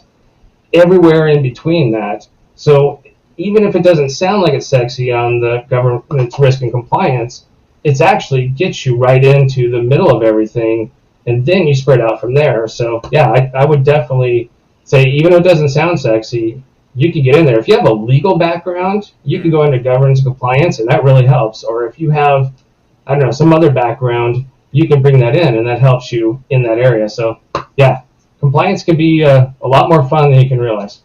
And are you guys doing a lot of CMMC stuff? We are, yeah. We're heavily entrenched in CMMC, and if you're not familiar with those letters, so to speak, it's Cybersecurity Maturity Model Certification. It's a requirement that's coming for every defense contractor to be able to continue to do work with the Department of Defense. They have to have this certification done. It's in the process of being made formalized. I'm trying to think of the right way to put it because it's gone through a crazy process of development. It's now on hold now, right? Where it's not mandatory for another couple years. Kind of. It's where it's at right now is that they are trying to finish up the actual final rulemaking to make it official. And so we're in this kind of a hiatus where companies like the clients we work with are still working on getting prepared because there's so much work to do to be able to meet it and get prepared for that assessment. So yeah, once they put it into place and it's formally a law and it's required, then they'll start putting it into the contracts, and now it's a requirement. Everybody that wants to keep doing business that meets the requirements for it will have to have it. So we're heavily entrenched in there, both on the side of helping small businesses, small manufacturers get ready, but we're also one of what's called a certified third-party assessor organization. So we're on the path to become one of the actual assessors for all the different organizations that want to get certified. And that's a long process there as well. We have to go through some stuff ourselves of getting an assessment by the DoD staff. So yeah, we are highly involved there. So critically important question about CMMC and getting, what that means for defense contractors being cyber protected. That is obviously going to stop the Russians from attacking us as a prelude to what they're doing with Ukraine, right? We don't, if everybody's CMMC certified, we don't have to worry about that at all, right? Totally safe. I'm glad I'm not the only person that relies on sarcasm for humor. Okay, good. I'm very proud of that. Maybe that's a veteran thing. I don't know, but yeah. Sarcasm spoken here. Yes, exactly. It's funny that you say that because the threats are so real. And snarkiness is always awesome. But yeah, it's funny that so many companies need to do the stuff and put it in place that they're not doing it all right now. And it's scary, so to speak, how at risk we truly are, and most companies are, to those, advanced threat ATPs, or I can't think of what the P stands for, but these super high threats of, the North Koreans team or something that scared the crap out of me. I heard about China. Their entire cybersecurity team that's out there for hacking is more people than the entire Marine Corps. And I heard that stat and just went, holy cow. That is just crazy. Right. So, so CMMC, like you said, it'll solve everything. So, yeah. Well, it is sarcasm, but I think we joke frequently that compliance does not equal security, right?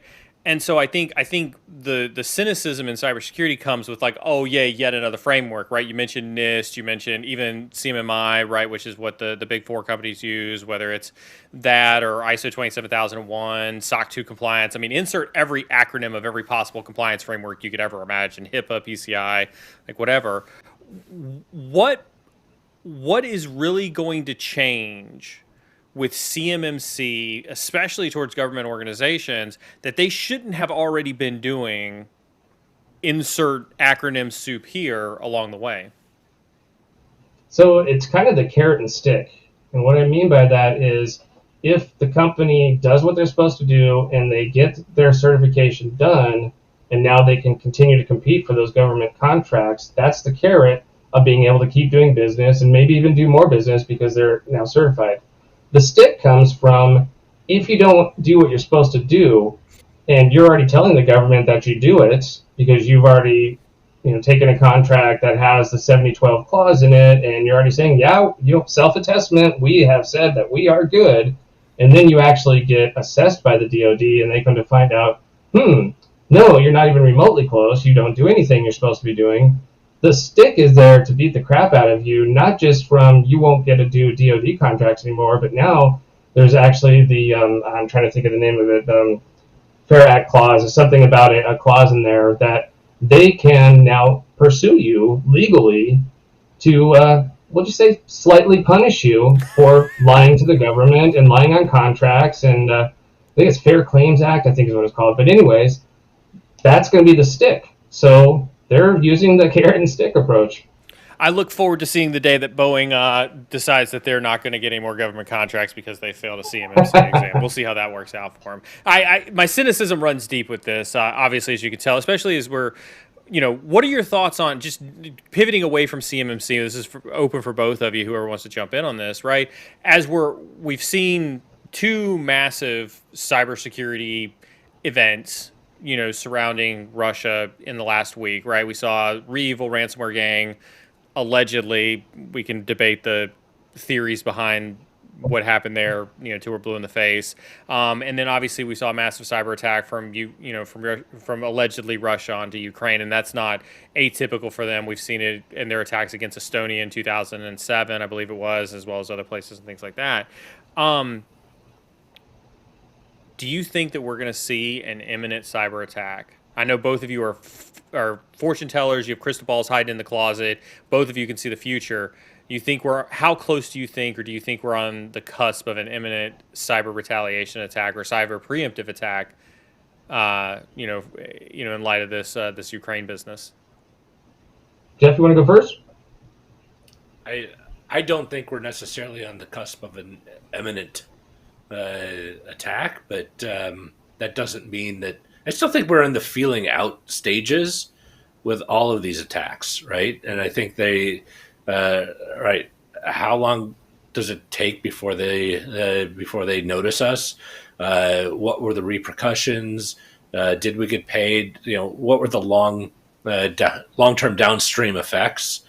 I think it's kind of like a bank robber, right? Looking at, I'm going to call and put in a bomb threat and see what the reaction time is. I'm going to do this and that and see what the reaction time is. And what's the impact? I'm going to do some research. I think that's kind of the phase we're still in right now. So I don't necessarily think we're on the cusp of like World War III, which is, I really think that that's going to be the form of World War III. It's going to be massive cyber attacks. I don't know if it's going to be nuclear. I don't think it's going to be infantry. I think it's going to be similar to what Russia and Ukraine are dealing with. My 2 cents. Speaking of war and all that, actual war, if you think about it, what is the current method, which is what Russia is doing to Ukraine, used to be what at the beginning of a war was maybe sending in spies to gather intelligence. Maybe you start dropping bombs to start softening up your targets, whatever it may be. You have that initial process before your bulk of troops actually rush in and do the full-on attack. In a way, that's what's going on here, which Russia's doing is they're softening up their Ukraine target. They're doing whatever they can to affect whatever they want to take down, whether it might be their electrical grid, because now all of a sudden they have no electricity for the area. It's a whole lot easier to kick someone's butt if the entire city has no power or no water or whatever. So these softening attacks that they're doing in cyber is just like you would do in traditional warfare. And, it's very interesting. And I agree. I don't think we're necessarily at the point of where it's an imminent attack. I think you're right. There's so many different groups involved that are just out there testing. Let's try this. Let's test this. See if this weakness is here. And I always use like a castle analogy that we're always trying to figure out how to break into the castle and find the vulnerability. I use that with clients as an explanation. That's exactly what all these different groups are doing, whether it's Russia, China, North Korea, a kid sitting at home in his basement, learning, to how to use Wireshark, whatever. It's everybody's out there trying to boom, test, find a vulnerability here. And then it's the, once they find something, that's when they start doing the bad stuff. And the bigger they are and the more resources they have, the more damage they can do. So, yeah, I would agree. I don't think there's a massive imminent, but I do think that there's imminent attacks that will happen in smaller scales that, if someone hits our electricity grid in a city and shuts it down for a week, that's really going to scare the crap out of, I'm pretty sure, most everybody in the country. Yeah, it's like pawn to C4, right? It's like, that's what those moves are right now. It's like, I don't think we're at a check arena yet. And I think no one is going to be doing that kind of an attack until they really, really have a high level of confidence that it is. Yeah, I agree with that. Yeah. Looks like we got the questions going to start to come in. Looks like we did get the winner for the 1 year Cybrary. So DevNil Zen, congratulations, Gary, for winning that one. we'll make sure to get his information over to you, Kelly, here shortly after the stream so that you can get synced up with him to get that taken care of. And again, I want to thank you for that one. I'm going to go ahead and ask Sec IT Guy to run the first round of NFT giveaways. Now, it's going to be for Kelly's giveaway, so we're going to do Kelly's trading card first. We're going to give away 5 of Kelly's NFTs. If you want it, again, there's no monetary value associated with this. It's purely for collectible purposes. There is some utility that will be added to future NFTs, and so this is our kind of like baby steps into the NFT space. Don't feel obligated to participate. It's strictly for fun, strictly to try to bring something unique to the community. We're not trying to sell $8 million 8-bit pixels by any stretch of the imagination. Unless, of course, that works. I mean, if we got somebody in the community that wants to pay $8 million for an 8-bit pixel, let's have a different conversation, DM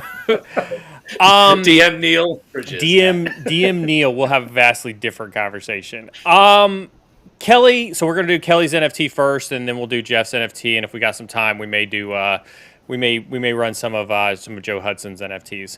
Fasochi, the question dictionary himself, says, Kelly, what do you think the biggest thing veterans are doing wrong when transitioning? Ooh, that's a good one too.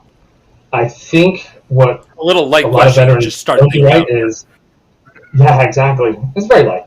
I think the biggest problem that a lot of veterans do, and I know this from current veterans, people that have just transitioned to, is not taking advantage of every possible thing you can, because it's a lot easier now because there's so many programs like this IT Skills Bridge program, things that you can do to prepare before you get out, and not just learning how to write a resume or go to an interview.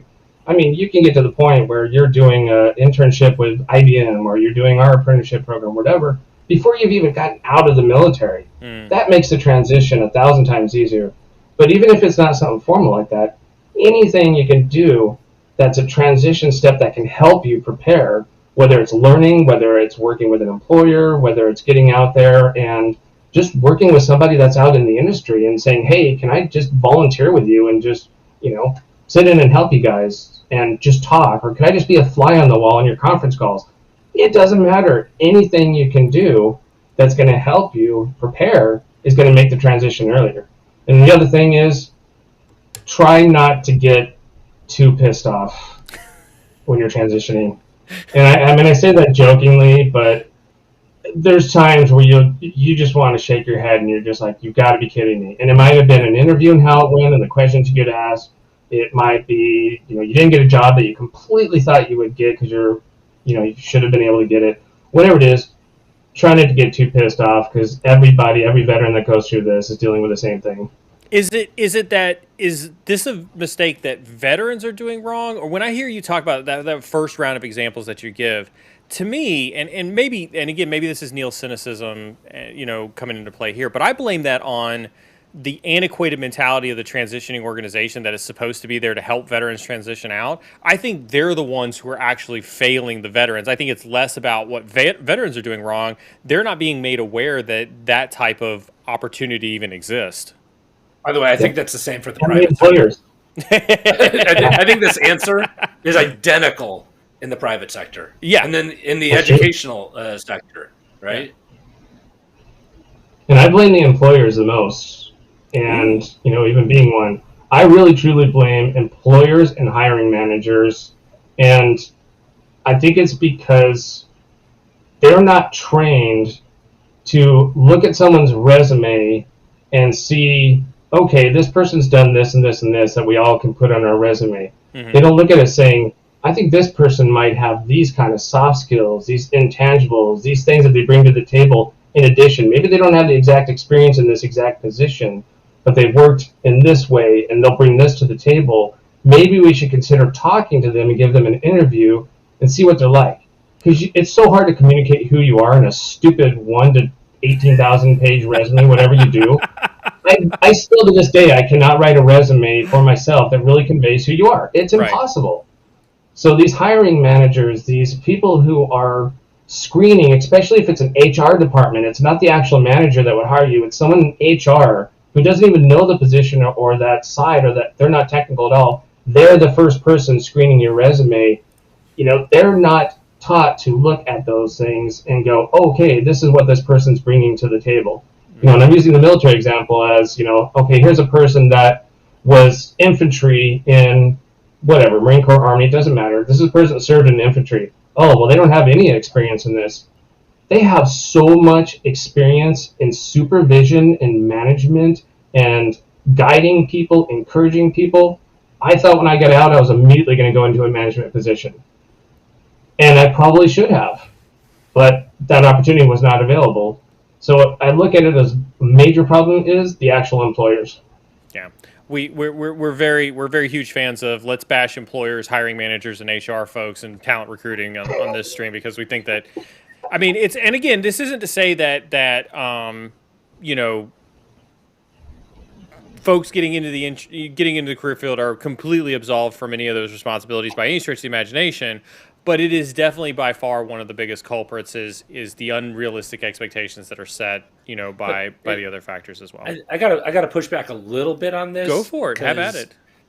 No, I just think that the people who are writing these job descriptions and whatnot, they're not the hiring managers. They're the HR. So I'll give you the HR side, but if you actually get to the hiring manager, some of them will be like, "Oh, they put that? Yeah, I don't need that." Like, well, but here's a little bit of guidance though, that I think if you for people who are in this situation right now, if you go through that, and especially with military, because I agree with you, it was like totally underwhelming on what they can prove that they've done line by line, but they've done it all, right?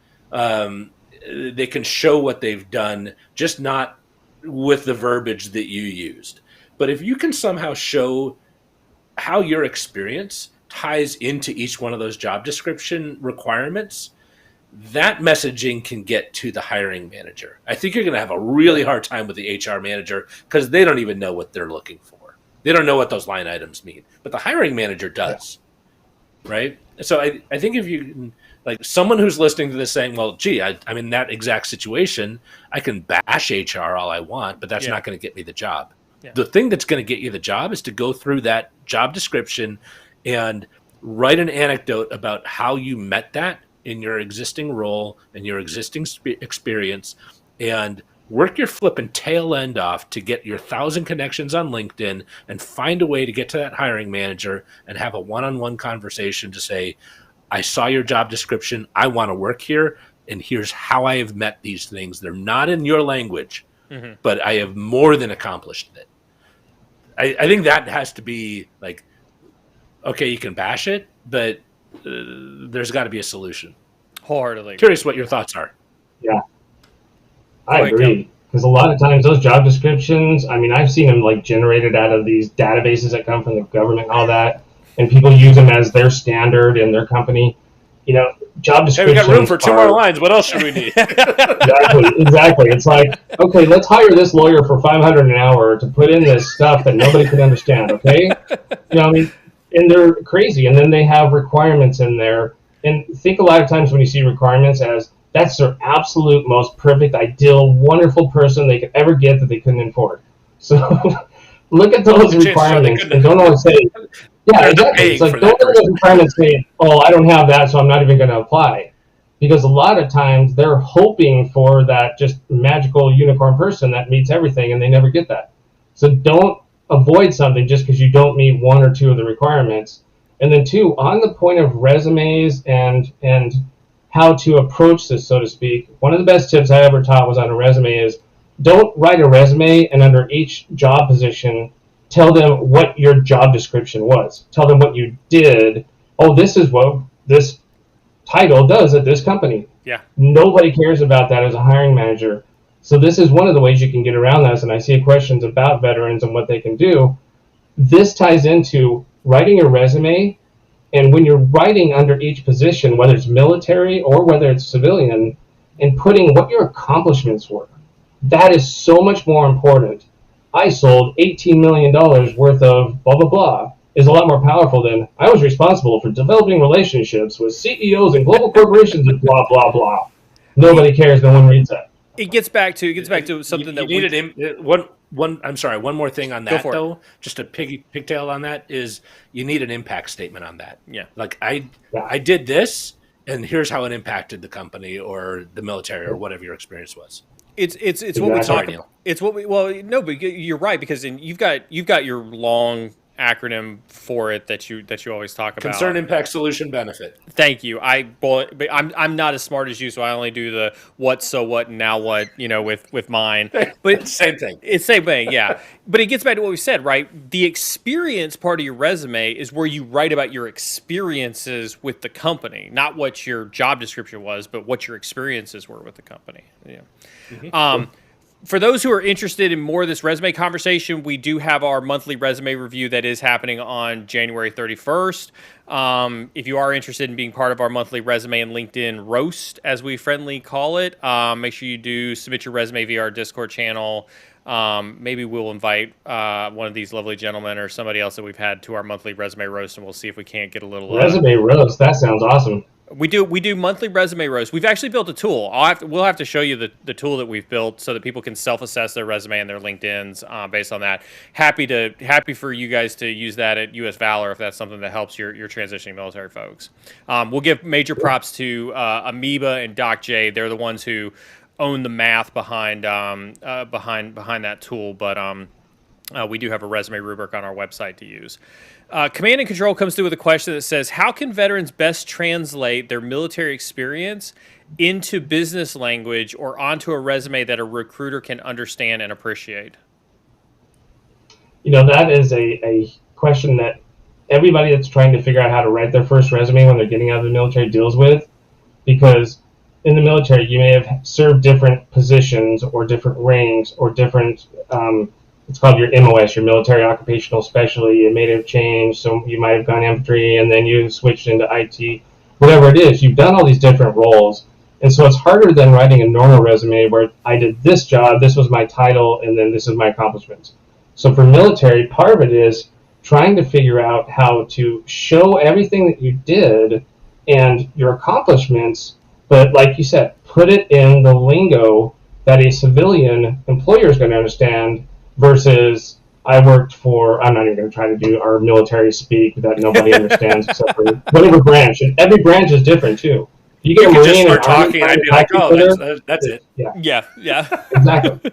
Just say something. So there's a lot more resources now on this exact thing that are trying to help people write their resumes and use the verbiage that's used in industry versus military to explain that. So instead of saying I was in charge of a platoon of 16 Marines and I was responsible for their welfare and making sure they had their wills written in, I don't know, whatever we say in the military, that was personal experience. No, you say I supervised or I managed a group of, and then you can use verbiage, whatever, you can use people, personnel, whatever, but use the terminology that's used in the industry versus military as often as you can. That's going to make it easier for a civilian who doesn't understand the military word at all to understand, oh, this person has been a supervisor.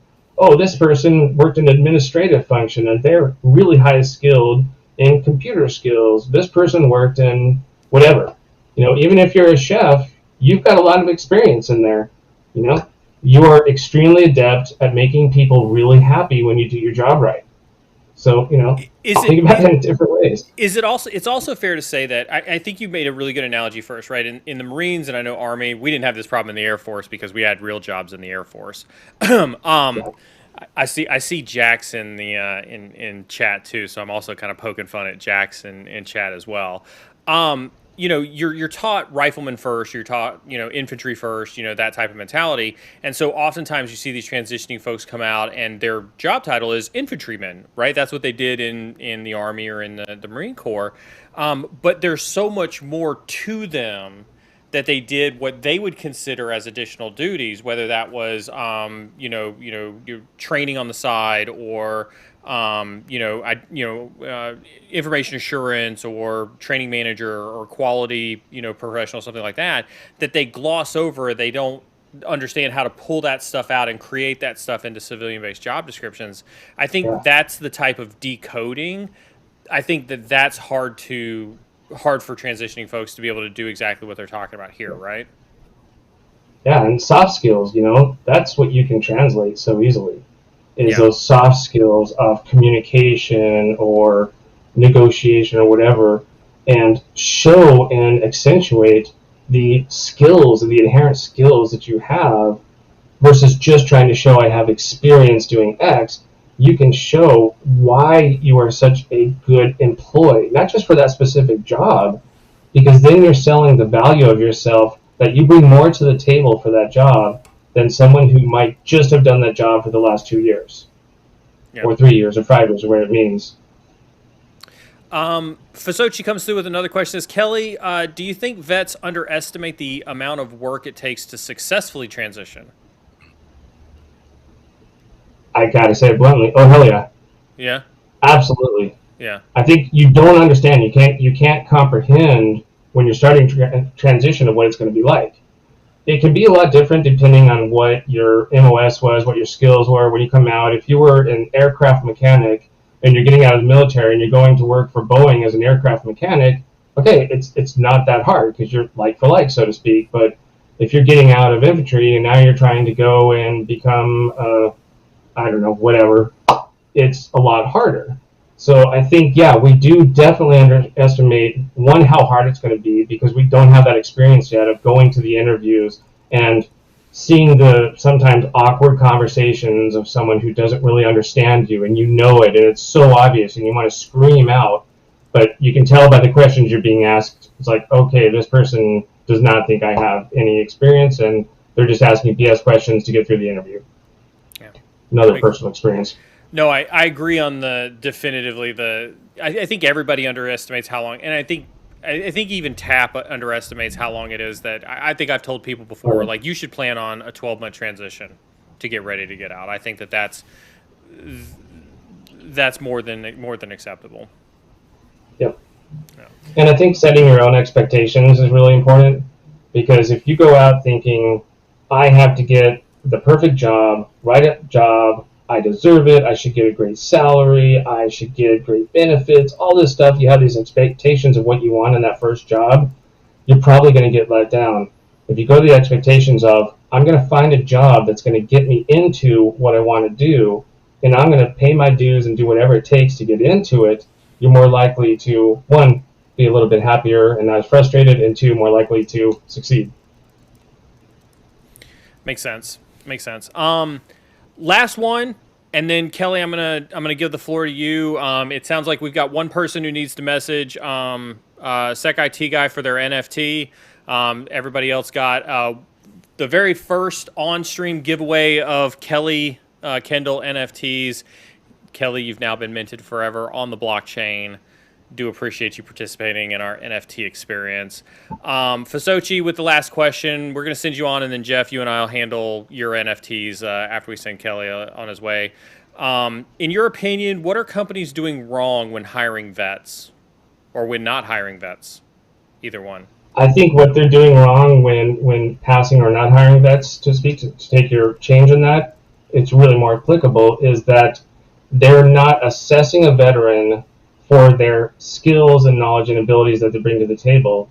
They're strictly looking at like they do a normal candidate, because that's what they're comfortable with and they understand. Normally, look at resume.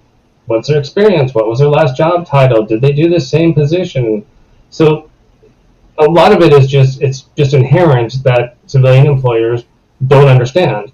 So really what they're doing wrong is not understanding that you could hire a good veteran that's coming out for just about any job, because you can train them on the knowledge and the techniques, whatever, to do X job. They're bringing so much more to the table of what makes a good, disciplined, hardworking employee. You can teach them anything. So if you're looking at it strictly as you're not coming to the table with the experience we want, you're missing out on some people that are awesome, and you're really missing out on people that could come in and do great work for your company. Don't look at them to have the experience. Look at them as saying, here's someone that brings so much to the table, and we can teach them how to do this job, and they will be a great employee. And that's what employers, almost all employers, are doing that don't have a veterans-focused program. I think I hate to put it overly simplistic, but I say this from a veteran's perspective, right? The reason that I love to work with veterans, right, is because we understand a mission first mentality, right? We understand what it means to be on a team and to be collaborative. We understand what that team to family mentality is very important to us, and we understand what it means to be in the bunker and to be in the trenches with the folks that we work with.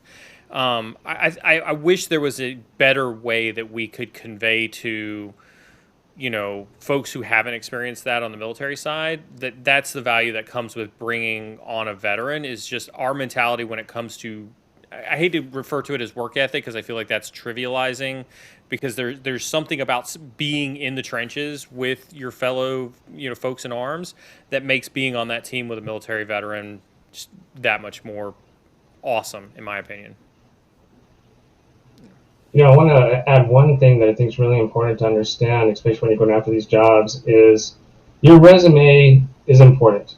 But there's something that, in my opinion, is way more important. That's another document. And I don't know, I imagine you guys probably teach this, but it took me a while to learn this too.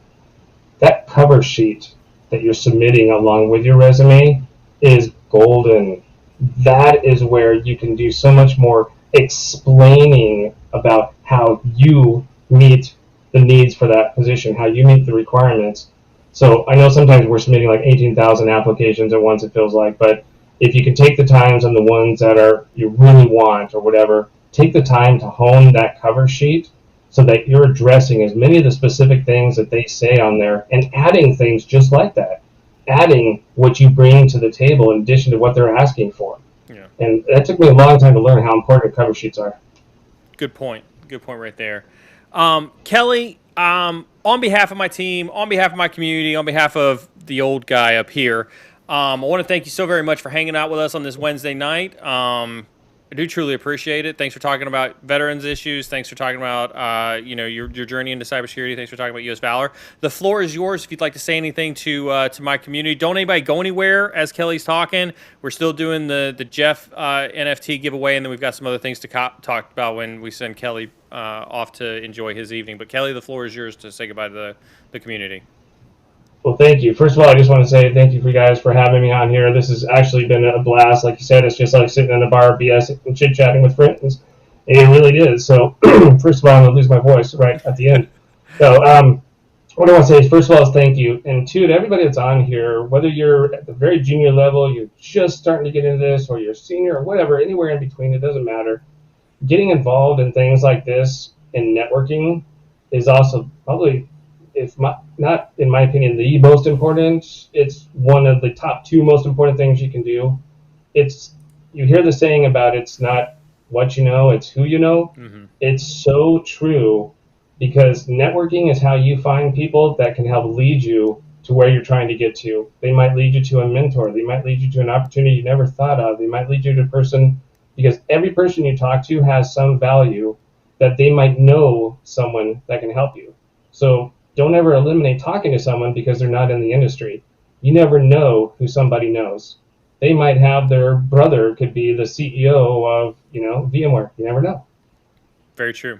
Very good point. So yeah, I just want to say thank you, and this has been a blast, and I really appreciate the opportunity to come on and talk about US Valor and our company. And yeah, this is a lot of fun. Wish everybody the best. Absolutely. We'll send you off to the green room. Have a fantastic evening. Great to meet you. Jeff. That was fun. That was fun, as always. They should be rolling your NFT giveaway right now. There should be people who are rolling for the premier cream of the crop. I know the one that everybody is waiting for, the Jeff NFT. My son gives me grief about the progressive ads, me becoming my parents. He's like, I don't think you will be the tech ignoramus parent that we all fear, right? Yeah. Because I refuse. Because I'm first of all very interested in it, but I still am bringing up things like I told him about NFTs, and they're like, I think I've heard of that. And then he did a little research into it, and like, oh, hey, Dad, you're into crypto, man. I like it. Yeah, blockchain, man. So when that first person who wins your NFT grabs that unlockable content and sends you a message on LinkedIn from the content from the little Easter egg that I put in the unlockable content, you shoot me a text. You're scaring me now, man. Like, I did send the text with my information with a little fear and trepidation. Yeah, you should. So let's talk about the next couple of weeks, because I am super excited, obviously, for the next couple of weeks. Next week, I alluded to next week's visitor, but on Monday, and everybody can go to YouTube, and you should be able to see the schedule has been updated on YouTube. But next Wednesday, Jeff, you and I are going to sit down with Mr. Joe Fulton. We got Mr. Joe Fulton on here, and it'll be awesome, because we're gonna have this NFT conversation again with Joe Fulton. We're gonna see how this goes. For those who have not witnessed the awesomeness that is Joe Fulton, former CISO of Splunk, currently the CEO of Lucidum. If anybody sees Nathan in Discord, he had won an internship last year. I think we're coming up on a year now that we gave that internship to Nathan. Joel and I had a little bet live on stream, and we were able to give away a live internship live on stream to one of the community members to hang out with Joel at Lucidum. I think Joel announced last time that he ended up getting a full-time job after that internship with Lucidum. Oh, nice. And so he's been a huge. I didn't know that. That's awesome. Yeah. He ended up getting a full-time job for that one. So, Joel's a very, very great person. If you want to go watch some of Joel's old content on the video section, you can go watch the Cyber Truths video, Cyber Truth Bombs video. That was the first interview that we did with Joel, and it is one of our better performing videos that's out there. Outside of that, Jeff, we do have our resume review, our monthly resume review that's happening on 31st. Make sure everybody gets their resume in for that ahead of the 31st, and we will do the resume reviews there. And then we got Ben Opal. Ben Opal from Attack IQ is coming on February 9th. And so We're going to be talking about more attack surface management and things like that, on February 9th. So we're back in the swing of things, checking with my team to see if they got your NFT given away. Looks like they pulled. But nobody winners. wanted it, so no. And here's the thing. Like I knew when I mentioned NFTs the first time after Facebook announced Meta, the hate that I had in my Tea with the Hacker stream was real.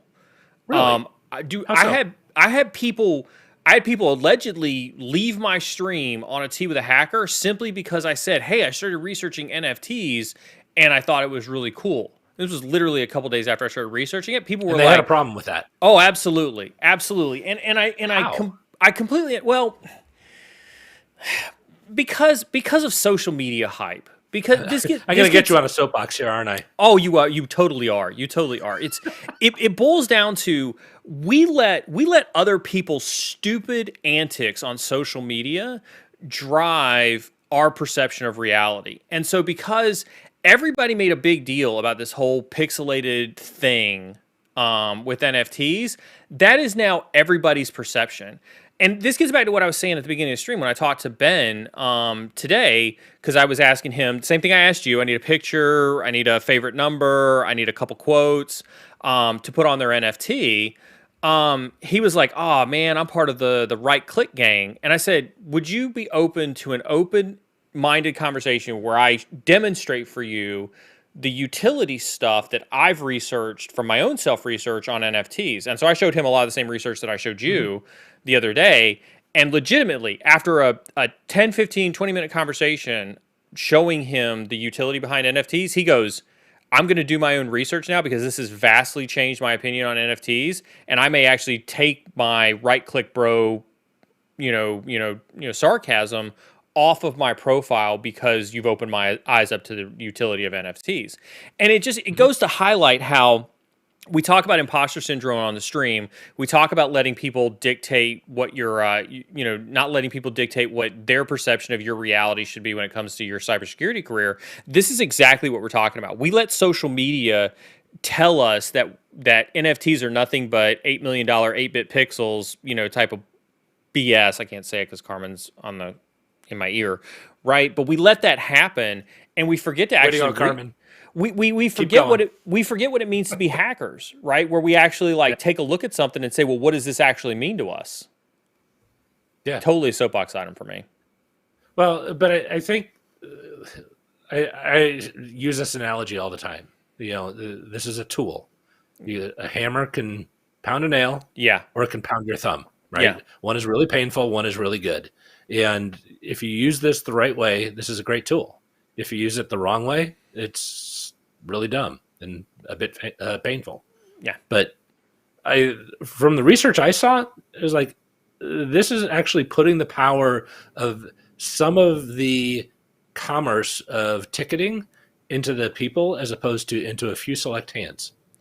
Do you so I'll share. I was going to wait till Friday. I was going to share this with Tea with a Hacker, but if you've got some time, I'll share a little cyber secrets with you and with the community. Yeah, I've got a few minutes. You got a few minutes? I opened up to you about my book issue, right? Mm-hmm. With deciding that I didn't want to write a book. Looking at the level of effort that was involved, looking at the contract that I got from Pact, and I know Pact does a lot of good stuff, and I'm not trying to bash Pact whatsoever, but looking at everything that's involved with writing a book, like the level of effort with the passion that's involved in it, I think I looked at that and I was like, I'm not passionate about that project anymore. As I started to research decentralized capabilities, surrounding blockchain, and I preface it like that very explicitly. I was actually trying to find a decentralized blogging platform, and I'd come across a website that I shared with you, Jeff, mirror.xyz, which is built on the right token on the blockchain. And it is a way, and after researching what other content creators have done, that involves their community, and I'm not ready to disclose in detail how I'm actually looking at using that project, but after researching a lot of how they're using the right token on the blockchain, how other content creators are using that for their blogging platform, and how it's creating a community-driven approach to content creation, this is what's starting to open my mind up to all of this is I've always tried on this community to be inclusive of everybody. And when I say inclusive, like we have a content suggestion on Discord. We try to bring as many of the community members on when it makes possible. We've done, cyber and security after hours where we've had everybody in Discord. We've tried to bring in the voice of the community where we've done this. We tried to do a lot of things that have brought the community interaction into the stream. So it's not just me or you literally sitting up there and yelling at people. And when I saw an opportunity to write something, but also to involve the community in that writing project where there are actually members of the community that can have an ownership stake of content that I'm producing, to me, that's like, okay, I could get excited about writing when I get that level of interaction with my community. When it's not just me writing a book and then handing it off to Pact and then they put it up on Amazon or their website and, I'm just... And there's no interaction. There's no interaction, right? But I saw an opportunity and I'm still putting the bounds around. Some of the mod team I've shared this with some of the mod team in private, so, they can articulate probably, better than I can kind of some of the ideas that are going on in my head. But when I see an opportunity to pull the community in to my writing and give them a stake and an ownership over that writing, that's a project that I can get excited about. And that's what I see as huge with blockchain and with decentralization and with a lot of the stuff that we're looking at with this research is an ability to bring my community closer together by doing that. Yeah. Totally makes sense. No, when you told me that you were not going to write the book, I'm like, well, you're already creating content in a way better format for you that is getting a lot more interaction, right? Yeah. It's such a better method of creating for you. Yeah, and it does. Jeff, that's enough for tonight. We could go on for hours because you're my dude. I love you. I miss you. Glad we always get to hang out here every Wednesday and talk about awesome cyber stuff, dude. Takeaways for the community before I send you along your way? Everyone, including Neil, is a salesperson. I know. I am the new R Evil. No, I'm kidding. You might lose your old guy Wednesday privileges for that one. Everyone can benefit from a little bit of sales activity, because it forces you to communicate, and do it in soft ways, and the soft skills will pay off dividends in any role you ever have. So that's my parting words. Absolutely, Jeff. So I'm gonna talk to my team for a little bit. Have a fantastic evening. We'll chat later. Cybersecurity. Let me try that one again. Cyber and security community, thanks so very much for hanging out with me on this Old Guy Wednesday. I appreciate everybody's patience as we took a little bit of a breather last week through, lots of just work stuff that's going on. Obviously, if you paid attention to the I&E stuff, you saw that we had a ton of I&E announcements with the Cloud Skills acquisition. Obviously, that was something that I was dying to tell you all about for the longest time. I'm so finally glad that is off of my chest. Bring your questions in on Friday, and we'll be more than happy to talk about any of those that you may have. Obviously, huge sigh of relief that we're kind of on the other side of that, and I'll give you kind of like Neil's takes on Friday if you're interested in it. I want to give a huge shout out to Igor, to Pantheon, and Nicholas for signing up for your membership tiers. Looks like Pantheon looks like you signed up for the Narwhal Prime. Make sure you do hang out with us in sub chat. In subscriber chat on Discord is a fantastic place where we oftentimes hang out. It's a great place to interact with me outside of the stream. You get a little bit more, group interaction type sessions. That is one of the benefits that come with that. So do make sure that you are utilizing that benefit. Huge shout out to Cybersec Mom Caves. Thank you very much for the super chat as well. Everybody give the hype hands every time you see Cybersec Mom Caves. She is the one who designed the NFT baseball card backings for both Season 1 and Season 2. So she's already designed 2 seasons worth of the baseball cards. She's also the creator of the Narwhal, the OODA Loop Warrior that you do see as part of your emote package as well for the subscribers. Thank you very much for the Cyber Protege membership, Devnils, and need more blockchain. We will be talking about this more. And again, I'm not here to pitch cryptos. I'm not here for pump and dumps. I'm not here for any of that garbage, scammy stuff whatsoever. I'm here to talk about the utility purpose behind it because I do see that what is happening in the industry is a change.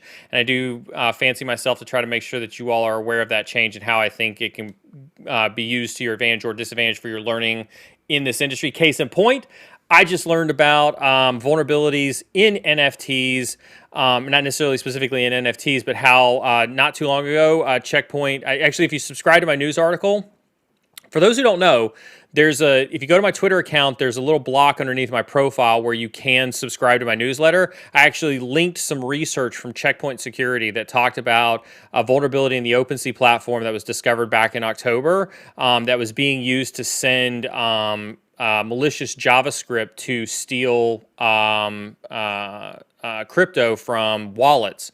So that's why I research this stuff, is so that we can talk about it and we can have advanced warning. This is what it means to be part of the CyberSec community, is to be aware of those trends. And so we will have more blockchain. We will have more crypto. We'll be talking about this more, not from a scammy pump and dump perspective, but to really talk about the utility. So for that, I appreciate everybody who with an open mind and with civil discourse wants to talk to me about NFTs or talk to me about crypto. Thank you so very much for participating in the NFT giveaways. Give me feedback, please. We plan on trying to add more utility to those NFTs and make them more usable. And so please give that feedback to me. We want them to mean something, not just, 8-bit pixels. We want them to have utility. So with that being said, I've babbled on long enough. I appreciate everybody hanging out with me tonight. Listen, I appreciate every single one of you. Like I can't even, my heart hurts when I don't stream. You all are my happy place. You all make me happy from a streaming perspective. I love hanging out with you in Discord. I love hanging out with you in sub chat. I love hanging out with you here on stream. And so thank you all very much each and every day. Make sure you hit that exclamation point partners. Make sure you hit that exclamation point socials. And listen, whether you're on the red side, whether you're on the blue side, or whether you're still deciding, keep learning. And I'll see y'all Friday morning.